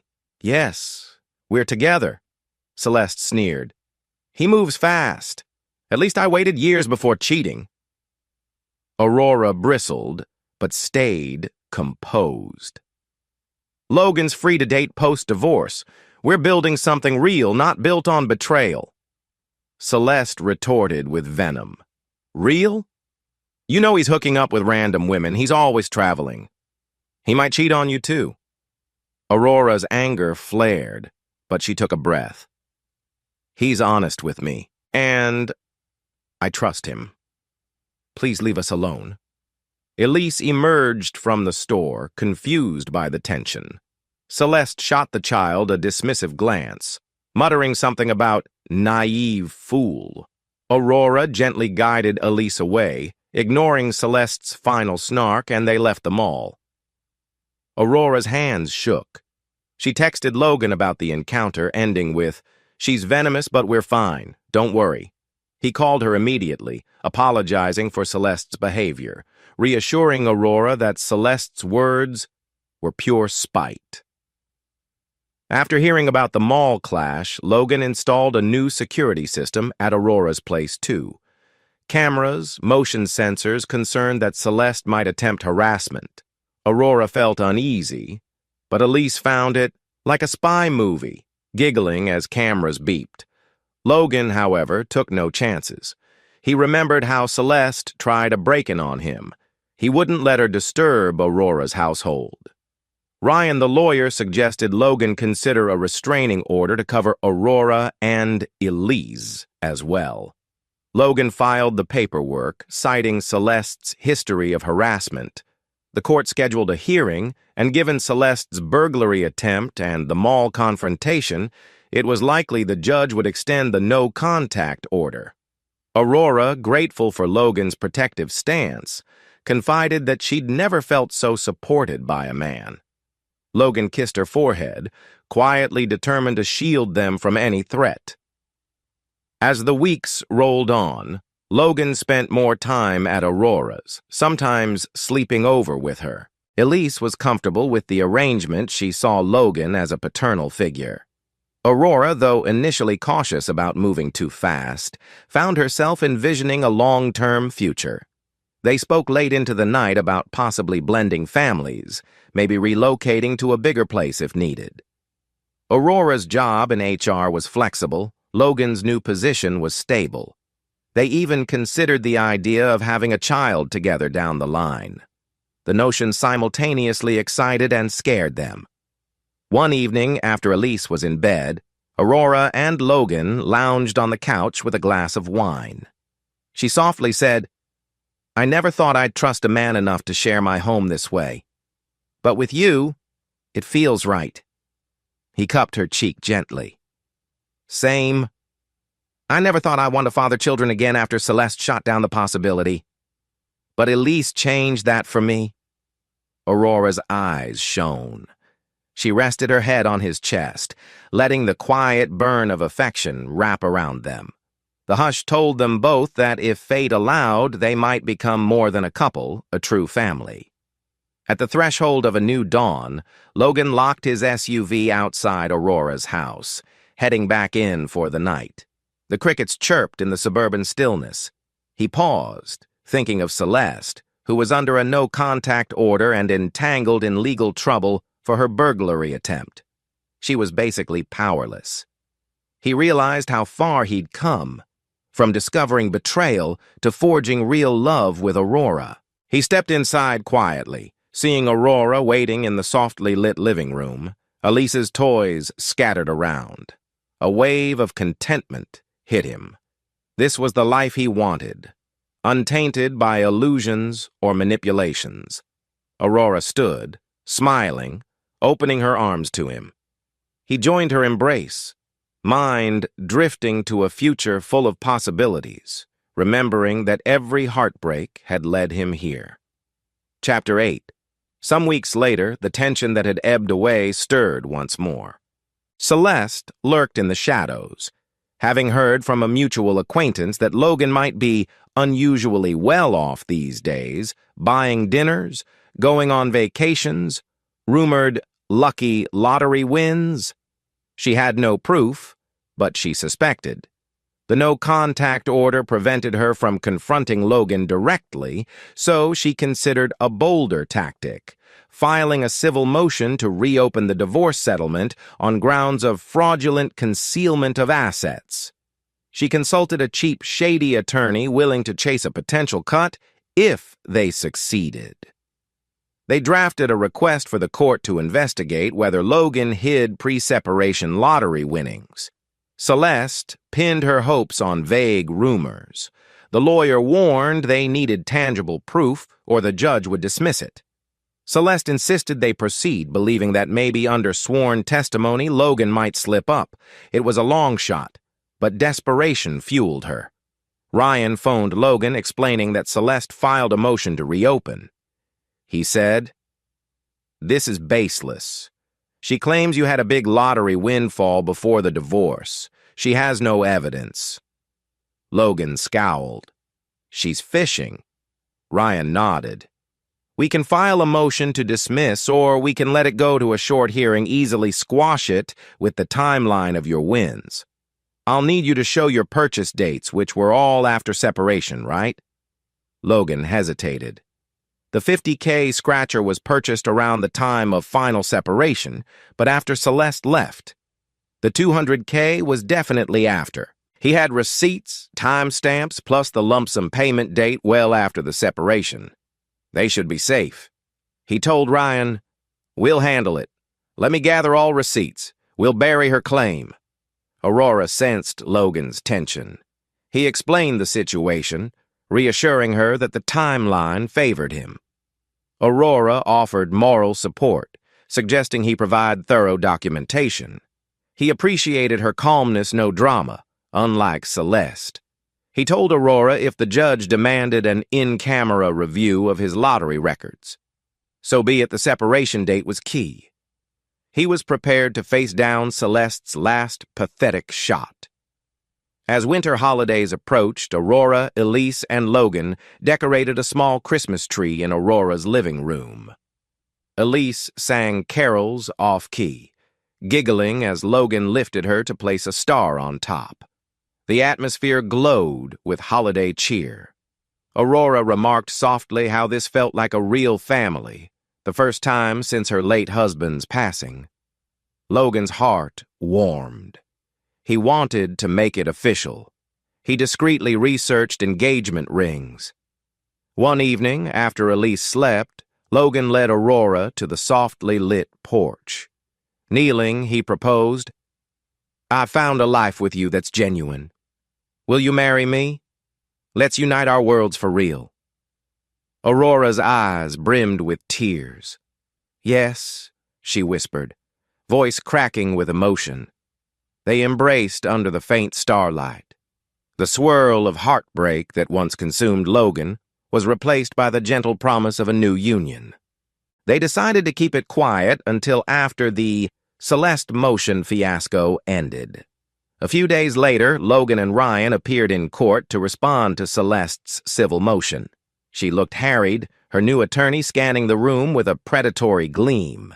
The judge, a different one from their divorce, read the motion, which alleged Logan concealed a large lottery prize prior to final settlement. Celeste's lawyer cited rumor-based testimonies referencing convenience store clerks and the local reporter who claimed to contact Logan. The judge frowned, unimpressed by hearsay. Ryan stepped forward, presenting documented proof of each lottery ticket's purchase date, pinned by store receipts or digital timestamps, all after Celeste had vacated the marital home. Ryan hammered the point. The marriage ended for all practical and legal purposes on that date, so any subsequent win is Logan's separate property. The judge nodded in agreement. Celeste fidgeted, trying to interject that Logan must have been playing for months. Maybe he had a bigger jackpot. The judge demanded solid proof. She had none. The judge, exasperated, asked, "Do you have any credible receipts or verified store logs showing a pre-separation win?" Celeste's lawyer muttered no. The judge dismissed the motion, ruling Celeste's claims unsubstantiated. She threatened sanctions for wasting the court's time. Celeste slumped, tears welling. Logan quietly exhaled relief. He was fully vindicated again. Shaken by the humiliating courtroom defeat, Celeste erupted outside in the corridor, screaming at Logan, "You liar! You rigged everything! You destroyed my life!" Security intervened. Logan watched dispassionately as she ranted about being cheated out of a fortune. The bailiff escorted her out, warning her to calm down. He realized how far she'd fallen, once a confident wife, now a desperate figure flailing in public. He felt a shred of pity, but mostly a cold satisfaction that her attempts to snatch his wealth had failed. He strolled away, Ryan beside him, remarking, "That's hopefully the last we see of her in court." Ryan agreed. Celeste had no more legal avenues. She'd become a cautionary tale of how betrayal and greed lead to ruin. The staff at the courthouse shook their heads at her outburst. Logan drove off, mind turning toward brighter things, Aurora and the holiday season. That evening, Logan visited Aurora, ring discreetly tucked in his jacket. Over a quiet dinner, they decided to tell Elise about their engagement. Aurora called Elise into the living room. Elise looked puzzled but excited. Logan knelt, showing the ring. "I asked your mom to marry me and she said yes. How do you feel about that?" Elise's eyes lit up, squealing. "Yes, yes, yes!" She hugged them both, bouncing with glee. Tears shimmered in Aurora's eyes, seeing her daughter so happy. Logan felt a paternal pride. This was the family dynamic he once believed impossible. He also realized a legal wedding might occur soon, especially if they wanted to unify finances or consider having a child of their own. The unstoppable wave of joy warmed them all. Aurora's extended family planned a New Year's gathering at her parents' homestead in Greenwood, an old, rural community about 2 hours away. She asked if Logan would join, meet her folks, and possibly let them meet Elise's future stepdad. Logan gulped, feeling that blend of excitement and nerves. He agreed, wanting to prove his sincerity. They drove out in late December, Elise humming holiday tunes. The homestead was a rustic house set on a few acres, warm lights glowing in the windows. Aurora's parents, Mark and Helen, greeted them with polite curiosity. Over time, the warmth grew as they saw how gentle Logan was with Elise, and how Aurora's eyes sparkled around him. They shared a hearty meal, laughter, exchanging small gifts. Helen gently teased Logan about stealing our daughter's heart, but in an affectionate tone. One evening, while Aurora and Elise played board games inside, Mark invited Logan out to the barn. They talked man-to-man about Aurora's past, how her late husband had been troubled. Mark said he was grateful someone kind stepped into Aurora's life. Logan, touched, promised to cherish her. The fatherly figure patted his shoulder, offering a silent blessing. In that moment, Logan realized he was forging real familial bonds, untainted by illusions. He thought, this is it. This is how a supportive family feels. Returning from Greenwood, Logan found a single letter taped to his front door. Inside, Celeste had scribbled an unhinged rant about how he'd regret humiliating her, how she was penniless because of him, how the public should know he's a secret millionaire. She claimed she'd write a blog post exposing him. Logan crumpled the letter, sighing. He phoned Ryan, who advised that any defamation attempts could be countered with a lawsuit. Meanwhile, the no-contact order remained. If she approached again, he could get her arrested. He tossed the letter, disgust overshadowed by relief she had no power. The courts wouldn't reopen the settlement again. Publicly exposing him for winning the lottery wouldn't matter. He'd simply confirm post-separation wins. The law was on his side. Moreover, with his minimal publicity claims, the Lottery Commission wouldn't feed the tabloids. He texted Aurora about it, concluding, "She's thrashing about. She can't hurt me." Despite Celeste's final flails, Logan and Aurora pressed on, planning a small engagement party with close friends. Aurora's mother insisted on hosting it at their Greenwood house, but they decided to do it in Riverside so more of Logan's co-workers could attend. They rented a local community hall, hiring a simple caterer. Elise helped design invitations with cheerful doodles, labeling them Mom and Logan's Engagement. Logan's co-worker group, including the previously introduced friend from the diner and some mechanical crew, promised to come. Aurora invited a few HR colleagues. The atmosphere building up to the party felt joyous. Ryan teased Logan, "You bounce back from heartbreak like a champion plus land a better match." Logan grinned. "It's not about bouncing back. It's about cutting toxicity and embracing sincerity." Indeed, that was the mantra he lived by now. The night before the engagement party, Logan sat on his bed, gazing at the ring he'd officially given Aurora. Soft lamplight flickered on the walls. He recalled the first moment he'd discovered Celeste's betrayal, the rage, the heartbreak, and then the methodical cunning that saved him from financial ruin. Now, with Celeste's sabotage attempts thwarted, he was on the cusp of marrying a woman he truly respected, becoming a stepfather to Elise, and possibly building a larger family. He pocketed the ring box with a smile. Outside, the winter wind howled gently, but inside him was a quiet, fierce sense of closure. He was unstoppable, financially secure from multiple lottery wins, legally protected from Celeste's schemes, emotionally healing in Aurora's love. Tomorrow's engagement party would mark the final step in sealing that new future, a far cry from the illusions that once shackled him to a cheating wife. Chapter 9. The crisp morning sun glinted across Riverside Heights as Logan stepped onto the porch of Aurora's bungalow, sipping coffee and scrolling through his phone. The day was important. Final details for the engagement party. Over the past weeks, Aurora had immersed herself in planning a low-key but heartfelt celebration, inviting close friends, some of Logan's co-workers, and a handful of Aurora's extended family. The community hall on Oakwood Lane was booked, decorations arranged, and catering set. Elise buzzed with excitement about wearing a fancy dress and helping greet guests. Logan felt a warmth in his chest, remembering how different life felt just a year ago, Celeste lurking, the toxic marriage overshadowing his happiness. Now, with Aurora, everything was open, honest, supportive. He texted Aurora, "Morning, love. Ready for the big day?"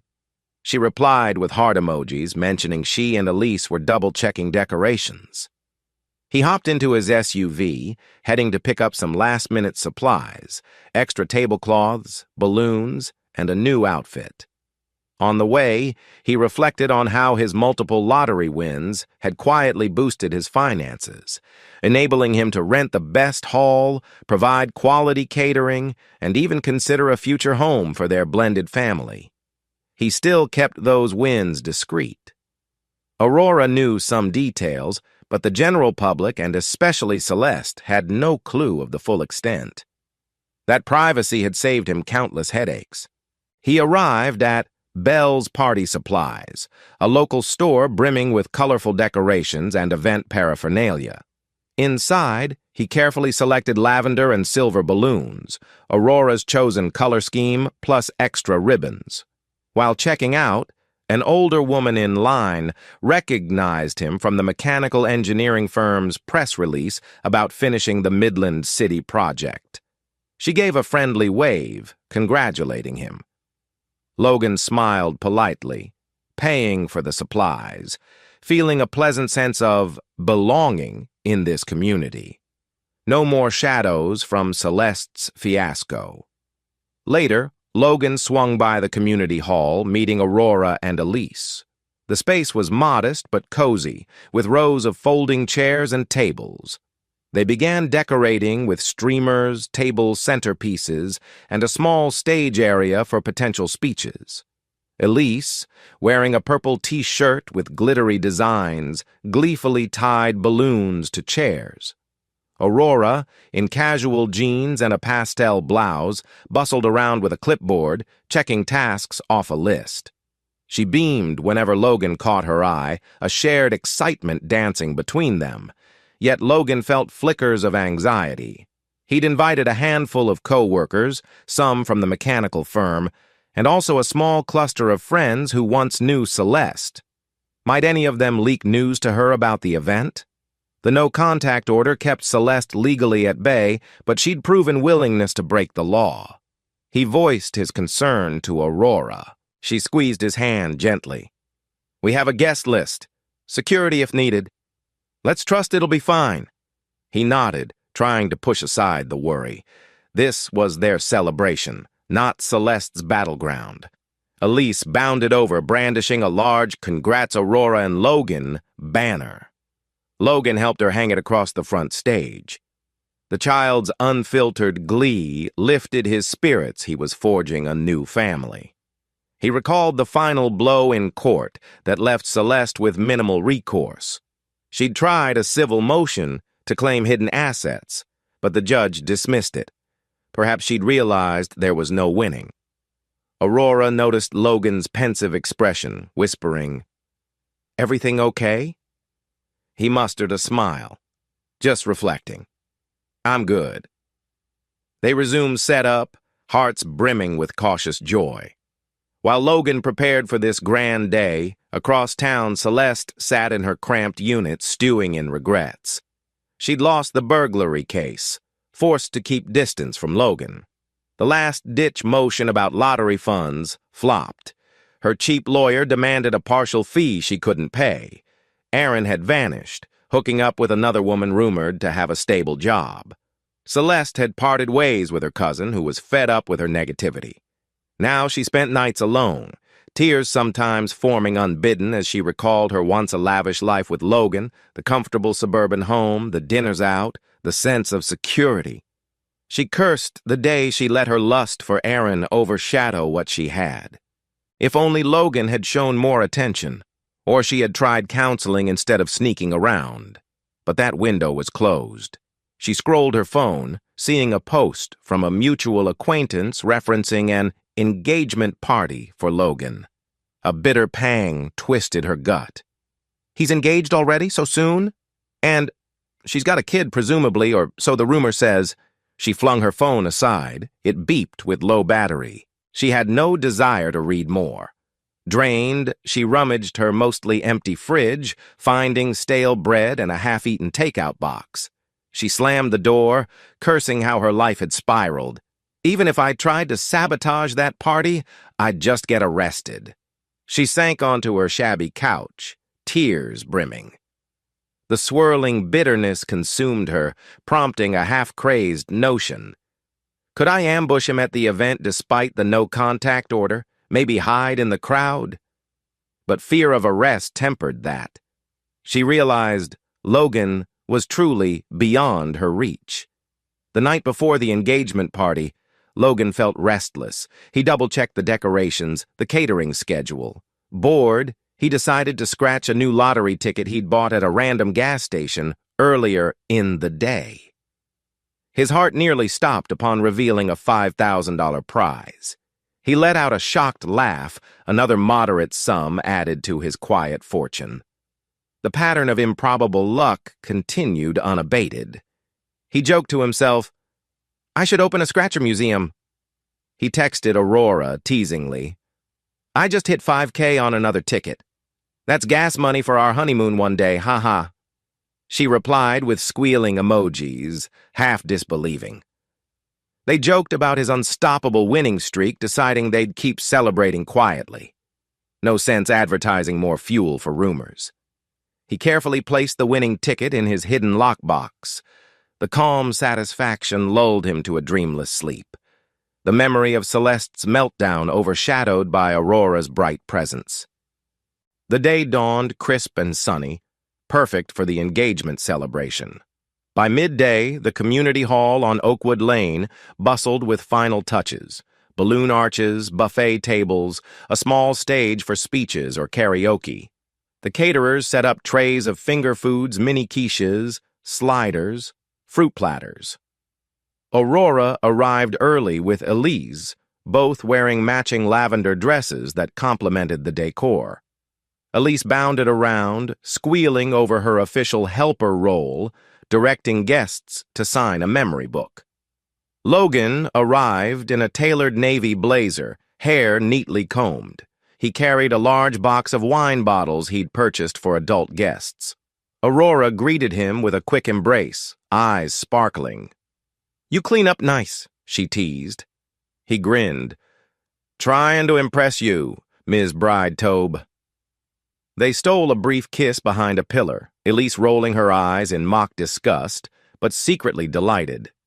Around 2 p.m., guests trickled in. Ryan the lawyer arrived, offering Logan a handshake, and Aurora a warm hug. Co-workers from the mechanical engineering firm filed in, some with spouses or kids. A few of Aurora's old college friends showed, as did her parents, Mark and Helen, traveling from Greenwood for the occasion. The hall filled with cheerful chatter and bursts of laughter. Elise raced about, introducing her grandparents to new folks. Aurora occasionally checked on the buffet, ensuring the caterers were on track. The atmosphere glowed with positivity. Logan gave short welcomes to each cluster of guests, eyes scanning occasionally for any sign of Celeste's intrusion. The policeman he'd discreetly hired for private security in plain clothes nodded at him from the corner. Logan sighed relief he was covered if Celeste tried anything. Aurora's father gave Logan a fatherly pat on the back, murmuring, "This is a fine day, son. Proud of you both." Logan thanked him, appreciating the acceptance. This was how a supportive family felt, not illusions or betrayal. As the party hit its stride, Ryan clinked a glass, calling for attention. He introduced himself as Logan's longtime friend and legal counsel, joking, "I helped free him from a complicated situation, now happily seeing him engaged to a gem." Laughter rippled. He toasted to Logan's resilience and Aurora's kindness. Next, Aurora's mother, Helen, took the mic, recounting how Aurora overcame widowhood to find new love, praising Logan for stepping into Elise's life so gently. Aurora wiped tears, hugging her mom. Elise demanded the mic, proclaiming, "Logan is super nice and fixes stuff. Mom's not lonely anymore." Applause followed. Logan stood, face warm with emotion, briefly thanking everyone for witnessing a union built on sincerity, acknowledging Aurora's steady heart. He concluded with a vow to Elise that he'd always be there. The room erupted in claps and supportive cheers. Aurora, voice trembling with emotion, gave her own thanks. She cited how meeting Logan was unexpected, how he helped her believe in second chances. She also praised Elise for being an amazing kid who welcomed Logan so openly. At that, the child's grin lit the hall. Aurora ended with, "We can't wait to officially unite our family." The crowd whooped, raising glasses. The wave of heartfelt joy overshadowed any leftover anxiety about Celeste. Midway through the party, while Logan chatted with co-workers near the buffet, his phone vibrated. Glancing down, an unknown number. He excused himself, stepping outside to answer. A slurred female voice. Celeste. She must have gotten a burner phone. She was evidently intoxicated. You think you can have a new wedding, be a father to some brat, I'll ruin your day," she mumbled. Logan's jaw clenched. He told her calmly, "There's a no-contact order. Hang up or I'll forward this to police." She spat curses. Then the line went dead. Logan returned inside, a knot in his stomach. The security guard discreetly asked if everything was okay. Logan explained Celeste's call. The guard said they'd keep eyes peeled, but hopefully she's just drunk ranting from afar. He refused to let it ruin his joy. He rejoined Aurora, sipping champagne, forced a reassuring smile. She frowned, reading his tension. He whispered, "Celeste, harassing me again, but we have security." Aurora squeezed his arm, nodding. They carried on, greeting more guests, refusing to let Celeste's shadow mar this day. After an hour of mingling, Aurora's friend from college, Jasmine, playfully demanded Logan show how he proposed. The crowd egged him on. Laughing, Logan pantomimed kneeling, taking Aurora's hand in a theatrical flourish. She giggled, playing along, pulling him up to a sweet kiss. The guests clapped, cameras flashed. Elise hopped around, chanting, "Yay, wedding!" One co-worker teased Logan, "You keep scoring big, man. Next we'll see you on the news for some giant lottery jackpot." Logan smirked, keeping it vague. "I've had some small luck. Nothing giant." Everyone laughed. Aurora gave him a knowing grin, only she fully grasped the scope of his multiple wins. He discreetly tapped her waist, murmuring, "Our hush secret, right?" She nodded, lips quirked in amusement. If only they knew.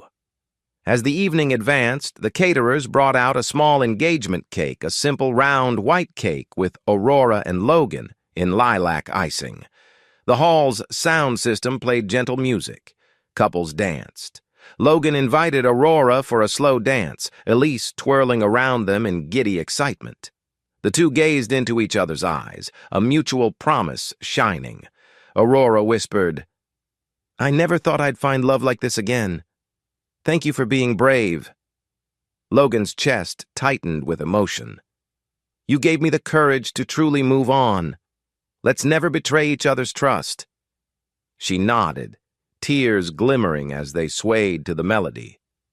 After the dance, they cut the cake, feeding each other playful bites.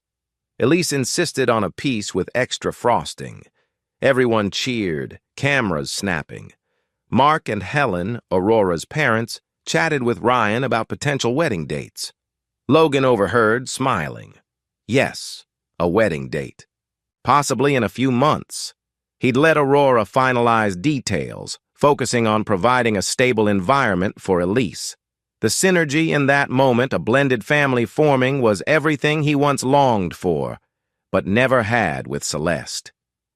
Near the event's close, Logan stood at the hall's doorway, waving goodbye to departing guests.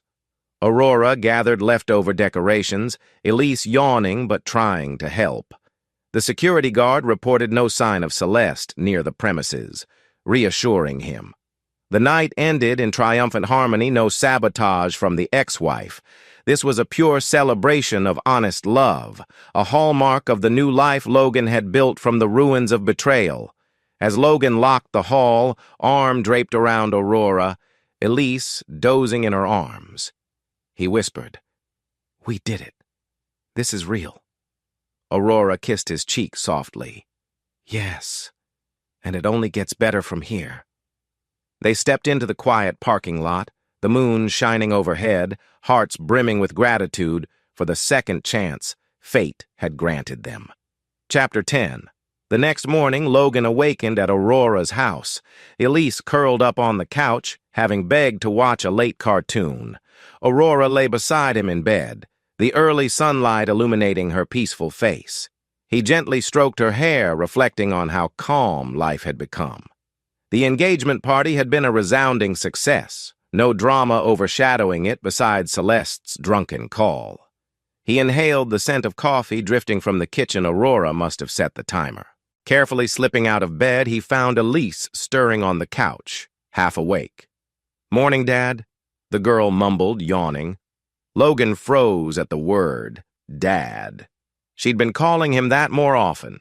His heart swelled. "Morning, kiddo," he replied softly. Aurora appeared in the hallway, smiling at the scene. She patted Logan's shoulder, whispering, "She's chosen to see you as father. You okay with that?" Logan nodded, voice thick with emotion. "Yes, absolutely." Elise blinked, realizing she had addressed him as Dad, but didn't correct herself. It was natural now. They all lingered in the living room, sipping coffee, chocolate milk for Elise, discussing plans for a quiet Sunday. After breakfast, Logan scrolled through local news on his phone.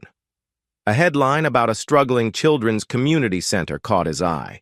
They needed donations for new sports equipment, educational materials. An idea sparked. I have more than enough money from these lottery wins. Maybe I can quietly help. He told Aurora, who agreed wholeheartedly. He phoned the center director offering an anonymous donation of $10,000 if they accepted no publicity. The director, overwhelmed, thanked him profusely. Logan's heart soared. He'd never had the freedom or moral impetus to do such a gesture before. Aurora praised his kindness, finding it endearing that he wanted no media attention.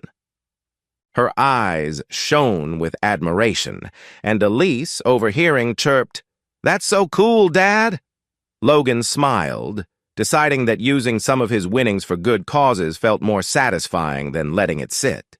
He also considered starting a small scholarship fund in Elise's name for the future, or for local kids. The idea of building a legacy that Celeste never believed in gave him quiet satisfaction. This philanthropic urge also further distanced him from the old days of petty marital strife.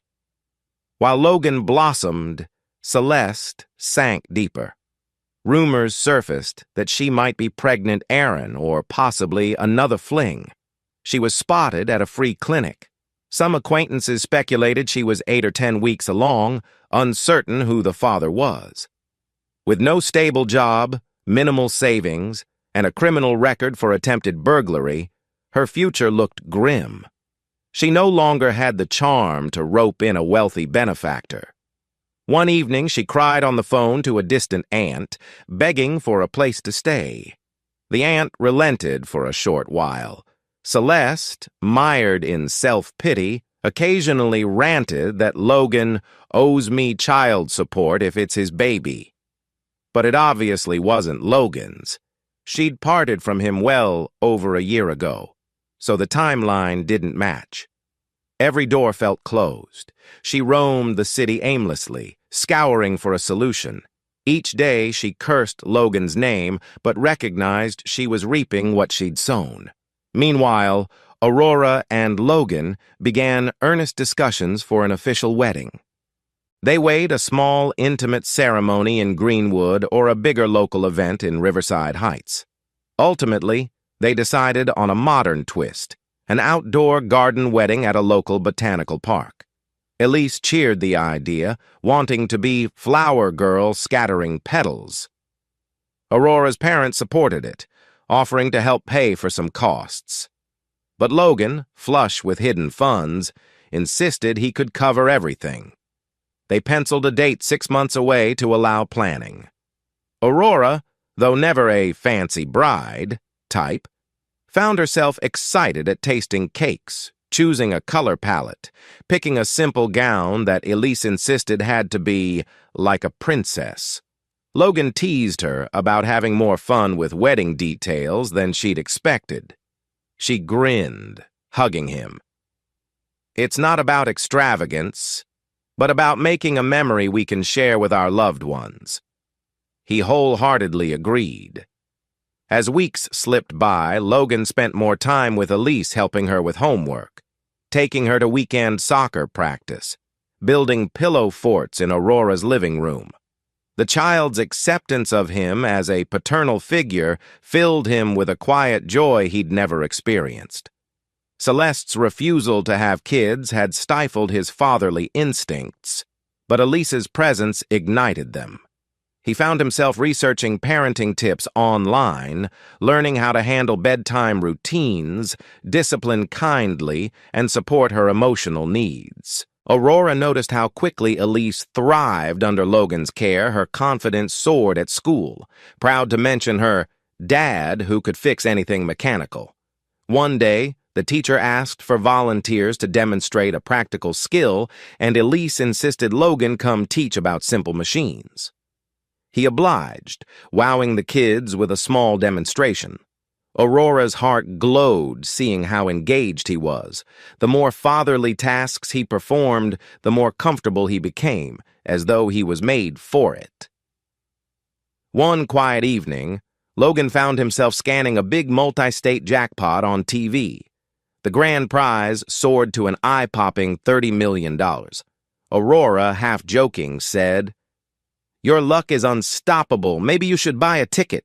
He smirked, replying, "I never rely on it, but sure." The next day, he purchased a single $2 ticket, just one. His approach was casual. If destiny wanted him to win big, so be it. Days later, the winning numbers were announced. He matched 3, netting only a small $100 prize. He chuckled not every attempt was a huge success, but the close call reminded him how precarious it would be if he actually won tens of millions. The media would swarm. Celeste might appear again craving a piece. Maybe it was for the best that his luck stayed at moderate levels. He had enough financially to live comfortably. Aurora teased him. "Maybe the universe is telling you not to get too greedy." Meanwhile, rumors floated that Celeste, now evidently pregnant by some unknown father, was seeking a part-time job at a local diner. She faced stigma from her burglary conviction, but the diner manager was an old acquaintance who decided to give her a shot. She spent long shifts waiting tables, dealing with rude customers. Some nights, her feet ached, her belly starting to show. She found the pay meager, tips inconsistent. Occasionally, she stared at expectant mothers out with supportive husbands, feeling a pang of envy she'd thrown away her stable marriage for fleeting thrills. She wrote in her journal how she hated Logan for not helping me, but also recognized she'd severed the relationship. She had fleeting thoughts of contacting him, claiming the baby might be his, but the timeline made that lie too transparent. She felt cornered, stuck in this half-life of regret. One rainy night, she stood outside the diner on a break, tears mingling with the drizzle. She recalled how Logan used to fix things, pay bills, or surprise her with dinner. She realized how vilely she'd repaid him, but contrition was overshadowed by frustration that he'd never welcome her back. He must be with someone else, building a family that could have been hers. She wept bitterly in the rain.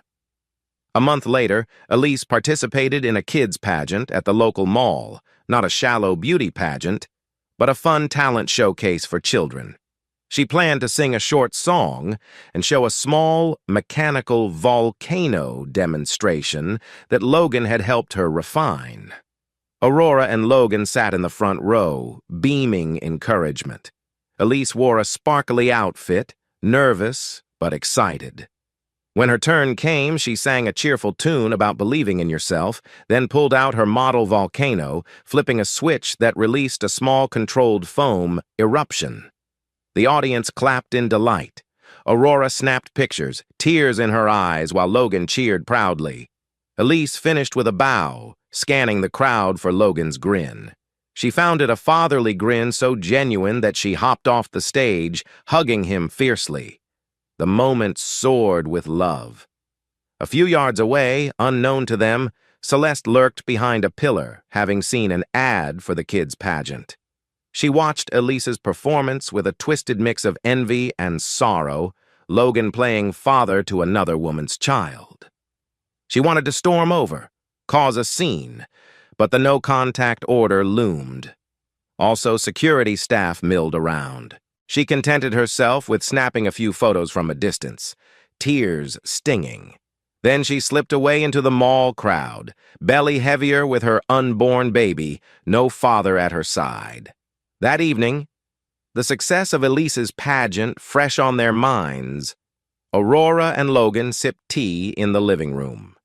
Elise was in her bedroom, tinkering with the volcano contraption, giddy from the day's triumph. Aurora softly expressed how much Elise loved Logan, seeing him as a real father.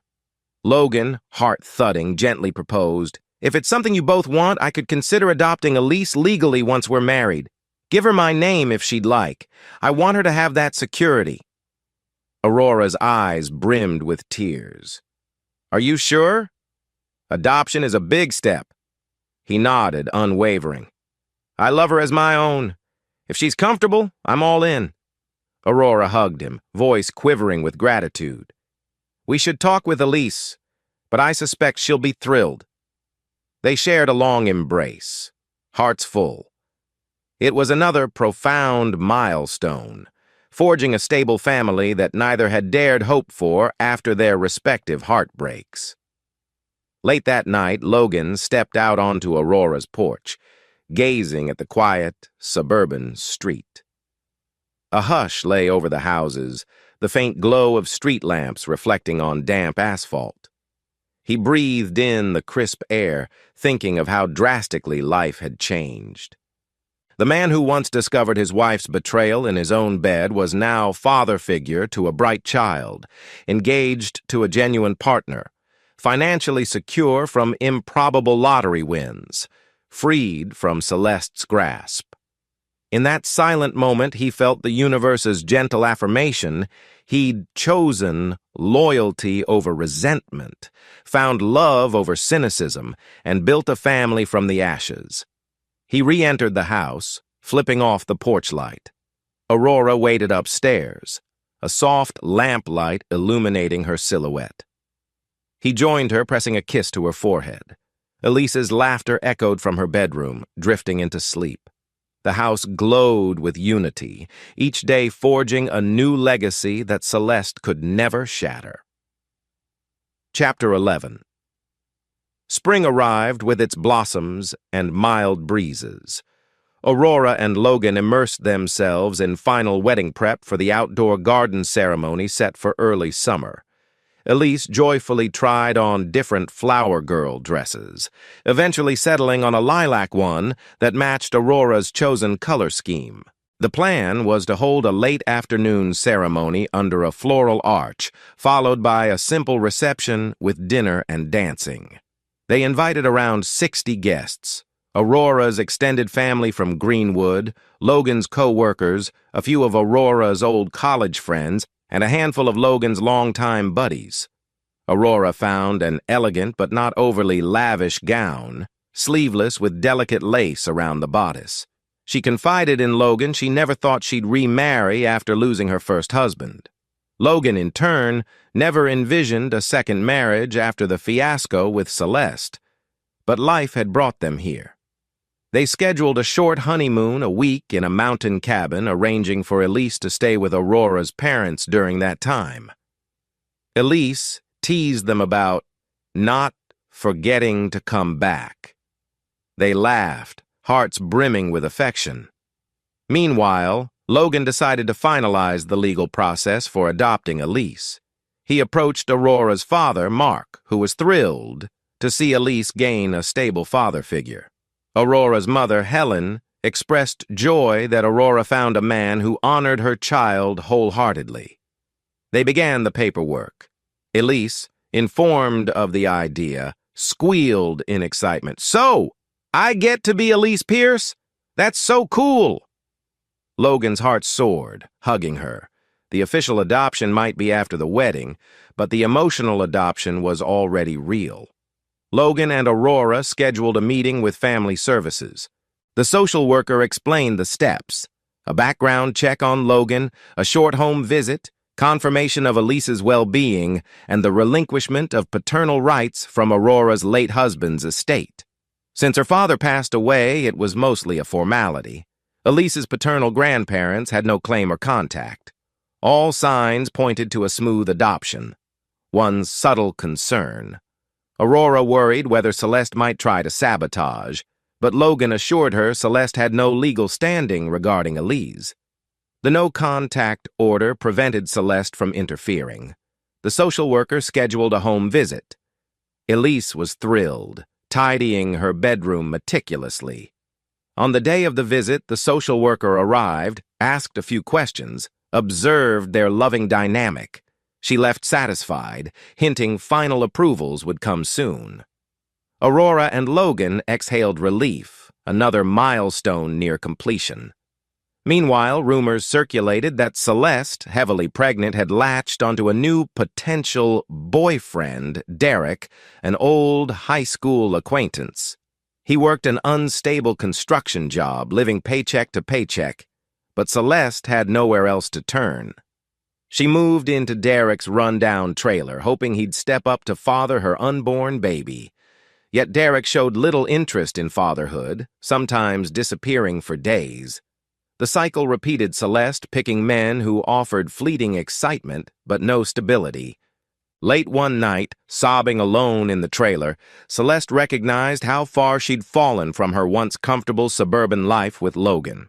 She couldn't even hate him fully, knowing deep down it was her own betrayal that ended everything. But self-awareness clashed with resentment.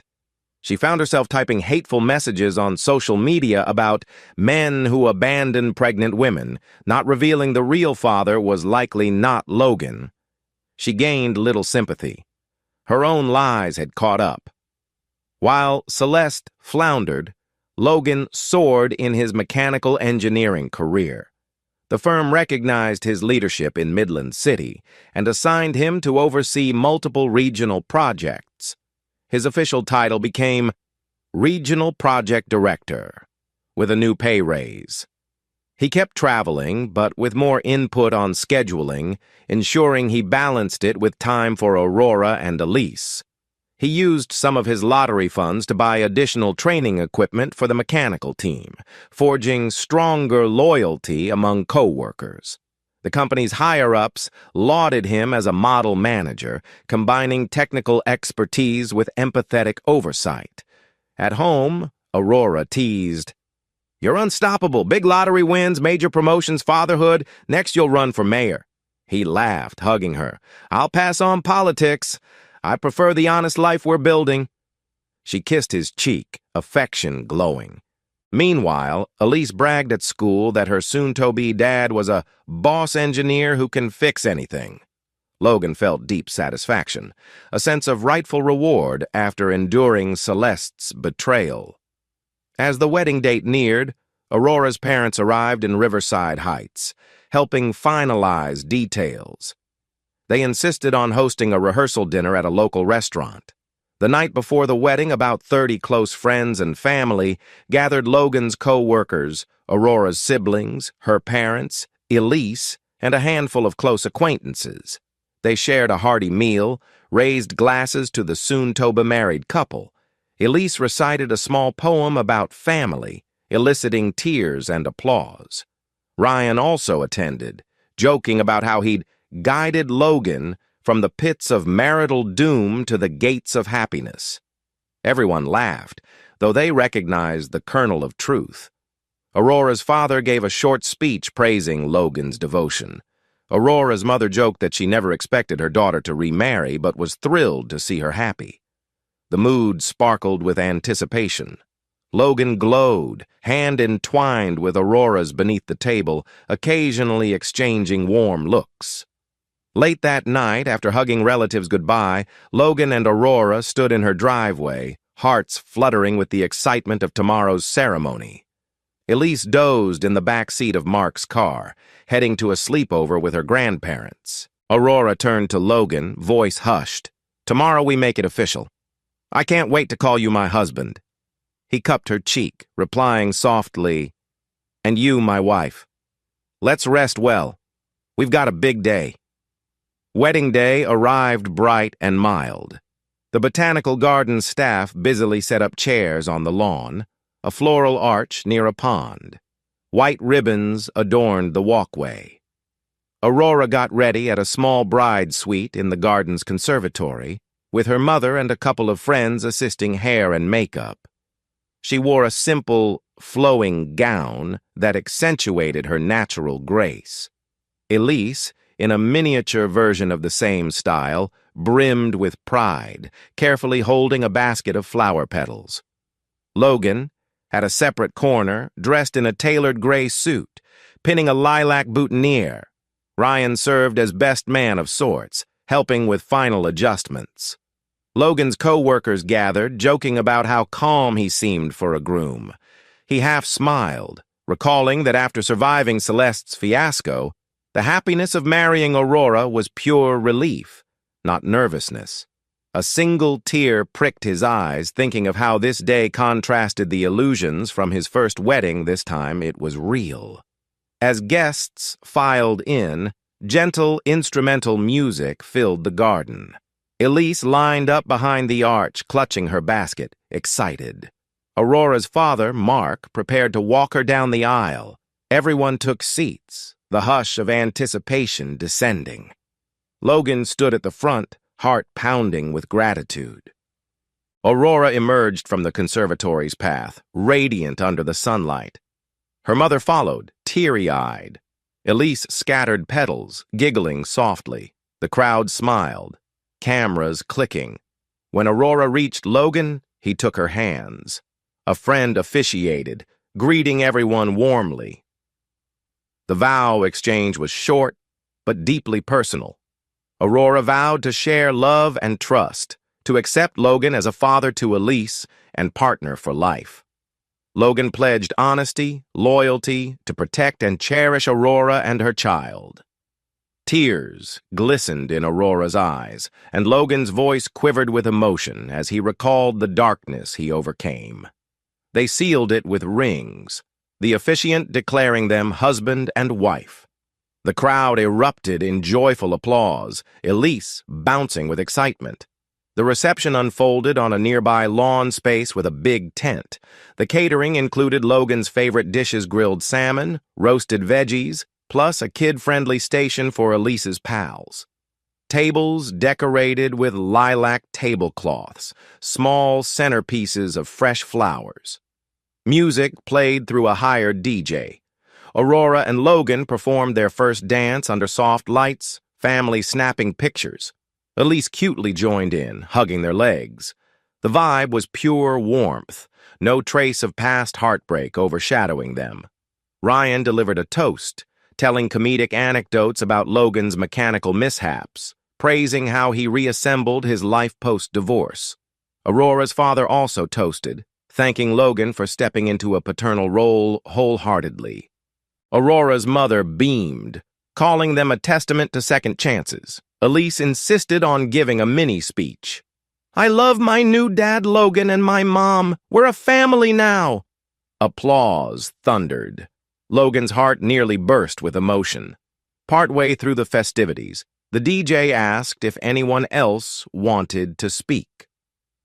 Silence until a faint commotion at the edge of the tent.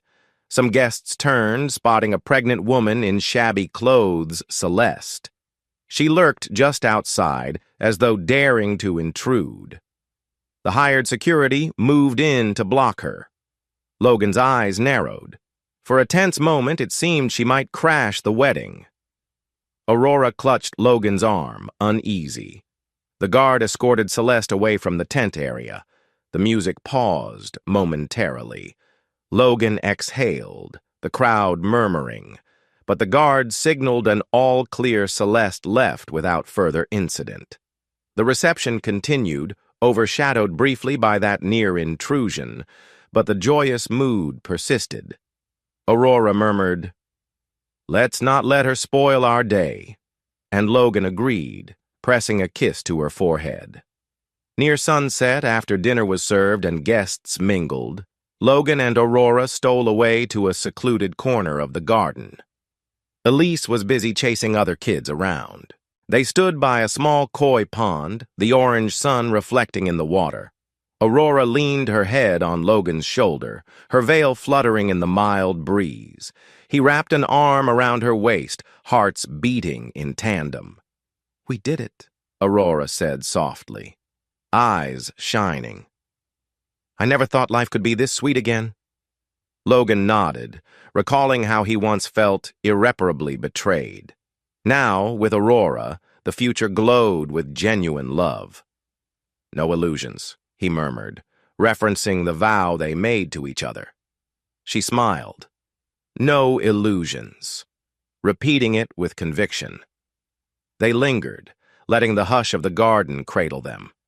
The hush reminded Logan of the silent vow he made after discovering Celeste's affair. to never let betrayal define him, to find real loyalty. He realized that vow had come true.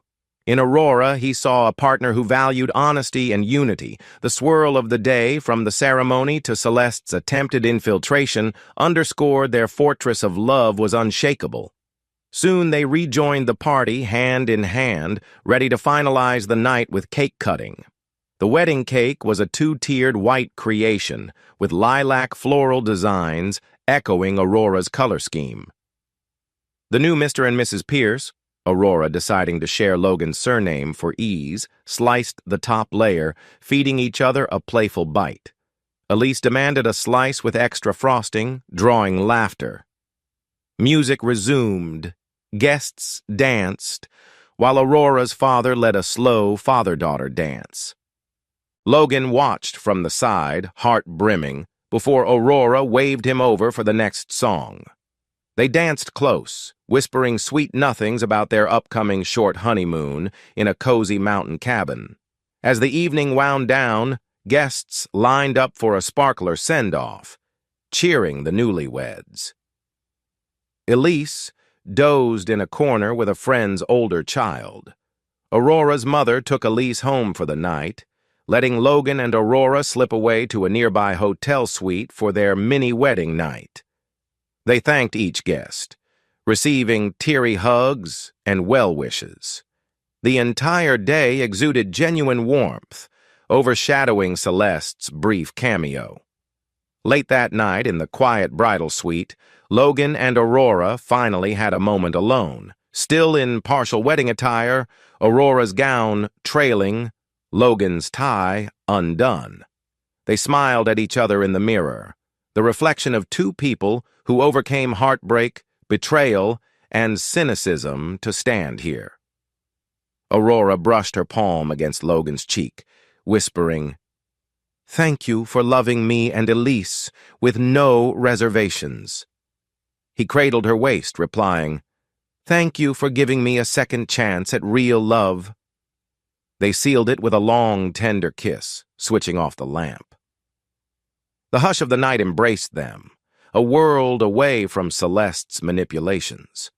Tomorrow, they'd rest, then eventually proceed to the mountain cabin honeymoon. But tonight, they simply basked in the culmination of their vow, a vow forged from raw honesty, mutual respect, and the ashes of betrayal turned into something radiant. Chapter 12. 2 days later, Logan and Aurora embarked on their short honeymoon in a secluded mountain cabin, leaving Elise happily with her grandparents for a fun mini-vacation. The cabin nestled amid tall pines overlooking a pristine lake. The air was crisp, the silence broken only by wind rustling the treetops. Inside, a crackling fireplace added warmth to the cozy living area. Aurora sighed in contentment, admiring the rustic charm. "It's perfect," she murmured, leaning against Logan. They spent days hiking scenic trails, breathing fresh mountain air, and nights cuddling by the fireplace, sipping hot chocolate or occasionally a bottle of wine. They laughed about small obstacles like mice scurrying outside or losing phone signals. Freed from daily stress, they basked in newlywed bliss. Aurora shyly mentioned she'd be open to having a child with Logan someday, if the timing felt right. Logan, heart pounding, recalled how Celeste once forbade children. Now, with Aurora, it felt natural to discuss building a bigger family. He embraced the possibility wholeheartedly. Midway through their honeymoon, Logan's phone, normally set aside for privacy, buzzed with an unknown number. He frowned, ignoring it initially. It rang again. He told Aurora he'd just answer in case it was an emergency from Elise's grandparents. Instead, a frantic voice spilled out. "Logan? This is Derek Celeste's her friend. She's in labor at the city hospital, screaming about wanting you. She's delirious, claiming the baby might be yours. It's chaos." Logan's pulse pounded. "That's impossible. The timeline doesn't match. She's insane to think it's mine." Derek cursed. "I know. But she's yelling for you. She's having complications, said I had to call. I don't know, man. Logan exhaled, feeling a swirl of conflicting emotions. Aurora, noticing his tension, touched his arm. He whispered the gist, Celeste in labor. Some bizarre claim the baby might be his. Aurora raised eyebrows. We know that's not true, but do you want to head back, see if she's okay? Or do we ignore it? Logan wrestled with moral confusion. Celeste had been destructive, yet if she was in medical crisis, could he just ignore? After a moment, he told Derek, "She's not my problem. She cheated. We're divorced. Let the hospital staff handle it. I'm not leaving my honeymoon." Derek sighed. Then I guess she's on her own. He hung up. Logan stood there, heart racing. Aurora offered a comforting hug. "It's not your baby, she's just grasping for attention." He nodded, deciding to remain. Logan returned to the cabin's living area, telling Aurora he wouldn't let Celeste disrupt their honeymoon. She supported him, reaffirming that the child's father was likely Aaron or some other fling. If Celeste had serious complications, the hospital was the best place for her anyway. They had zero obligation to rescue her from her own choices. The tension lingered briefly, but dissolved as Aurora and Logan cuddled by the fireplace, reaffirming their vow to build a life free from Celeste's toxicity. That night, they cooked a simple meal pasta with local produce and toasted to new beginnings. The wind howled outside, but inside they shared gentle laughter, weaving dreams of possibly having a baby in the next year or two. Aurora dozed off on Logan's shoulder, the flickering firelight bathing them in an amber glow. In the hush, Logan recalled the phone call, but he shoved aside guilt, reminding himself Celeste's manipulations no longer enslaved him. If she tried to pin paternity on him, the timeline plus DNA tests would disprove it. He drifted to sleep, holding Aurora's hand, confident in their shared fortress of trust.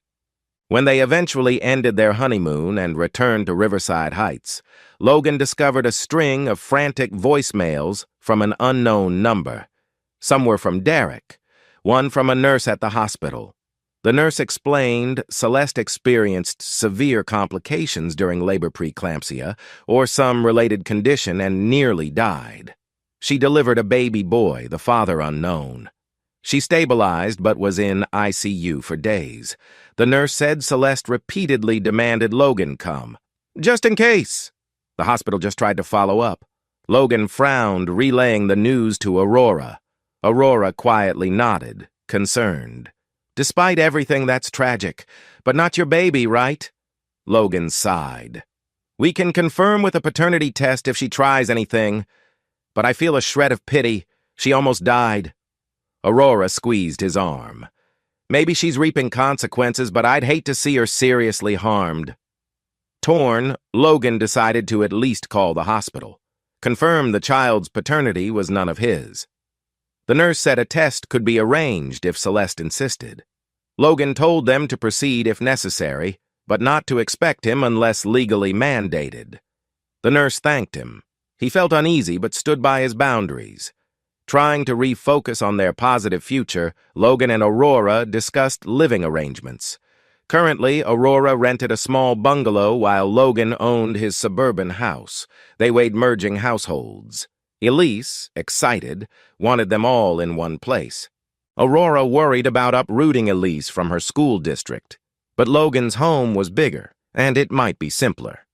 Eventually, they decided to move Aurora and Elise into Logan's suburban home. He promised to renovate, ensuring Elise had a bright bedroom and maybe a small backyard play set. The timeline, within a month or two, once Aurora's lease ended. They spent weekends reorganizing. Elise claimed a room upstairs, painting the walls pastel pink. Aurora, loving the bigger kitchen, began adding her personal touches, colorful dishes, new curtains, rearranging furniture. For Logan, seeing them adapt felt heartwarming. The once empty rooms, haunted by Celeste's memory, now thrummed with genuine life. Aurora exclaimed how she never had so much space. Elise ran about, delighted to have a yard for a future puppy. Logan mused that each day, the house was exorcising Celeste's ghost, replaced by true warmth. Logan received a call from Family Services. The adoption screening was complete, and the official hearing date was set to finalize Elise's adoption by Logan. Aurora squealed in excitement, hugging him. Elise overheard, beaming. "So you're going to be my real dad? Not just in my heart?" He smiled, ruffling her hair. "Yes, sweetheart." She flung arms around his waist. The hearing would be a small affair at the county family court, likely just a formality. Aurora's parents planned to attend. Elise wanted to invite a friend from school to see the official moment. Logan's co-workers teased they'd bring balloons for a post-adoption mini-party. The swirl of positivity overshadowed the news about Celeste's childbirth. Logan rarely gave it further thought. He had his own family to focus on now. Weeks passed. Logan was busy helping Aurora move in. Then a letter arrived from the hospital's legal department referencing a paternity test done on Celeste's newborn at her request.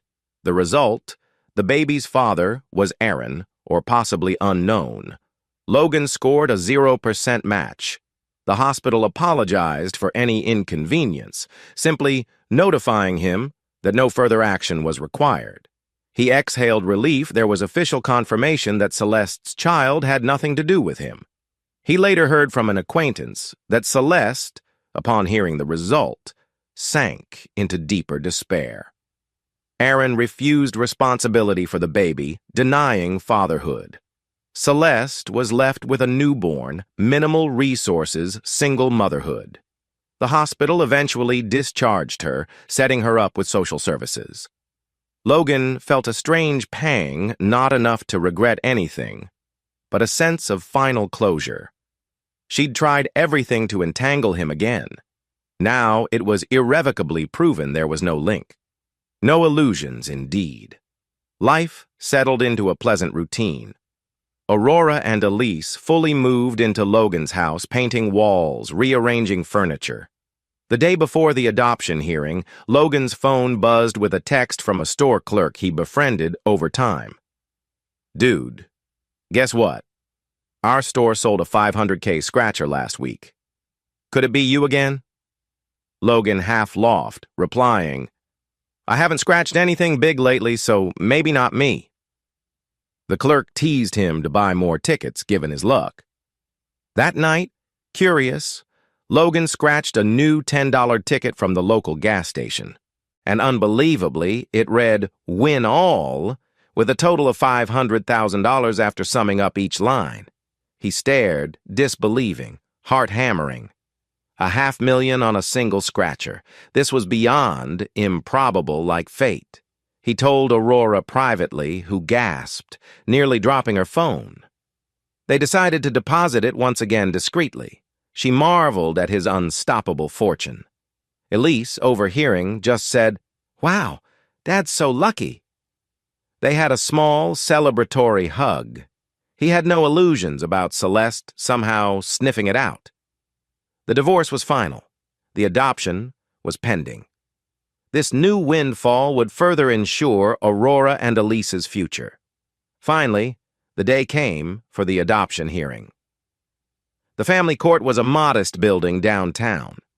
Aurora, Logan, and Elise arrived early, accompanied by Aurora's parents, Mark and Helen. Elise wore a knee-length white dress with pastel flower prints. She clutched a small teddy bear for comfort, though she was more excited than nervous. Logan wore a neat dress shirt and slacks, Aurora in a floral sundress. Inside the hearing room, a friendly judge greeted them, referencing the social worker's positive report. The judge asked Elise a few gentle questions. Did she want Logan to be her legal father? Elise eagerly nodded, stating, "He's already my dad in my heart." The adults chuckled warmly. The judge then asked Aurora to confirm she consented to the adoption. She teared up. Absolutely. Finally, the judge turned to Logan, inquiring if he accepted full paternal responsibility, including legal guardianship. He answered firmly, voice thick with emotion. Yes, with all my heart. The judge signed the decree, making Elise's new last name official. Elise Pierce. Applause broke out among the small group. Elise jumped up, hugging Logan's waist, Aurora wiping tears, Mark and Helen clapping with watery smiles.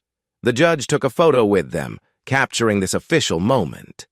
Logan felt an immense wave of joy, almost surpassing the moment he divorced Celeste. He now had a daughter, truly.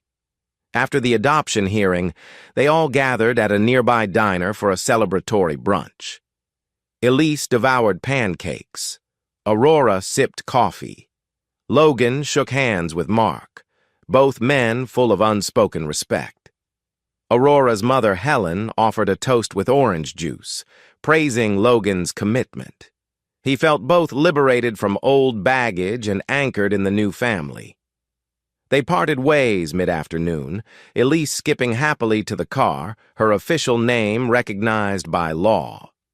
In the quiet drive back, Aurora rested her head on Logan's shoulder, in the back seat, letting Mark drive. She whispered, "We're truly a family now." Logan nodded, voice catching. "Yes, and I'll protect it with everything I have." The setting sun bathed the car in golden light, each mile carrying them deeper into a future shaped by loyalty, love, and a million second chances. Celeste, far removed in her own self-made turmoil, could never again cast her shadow across their newfound unity.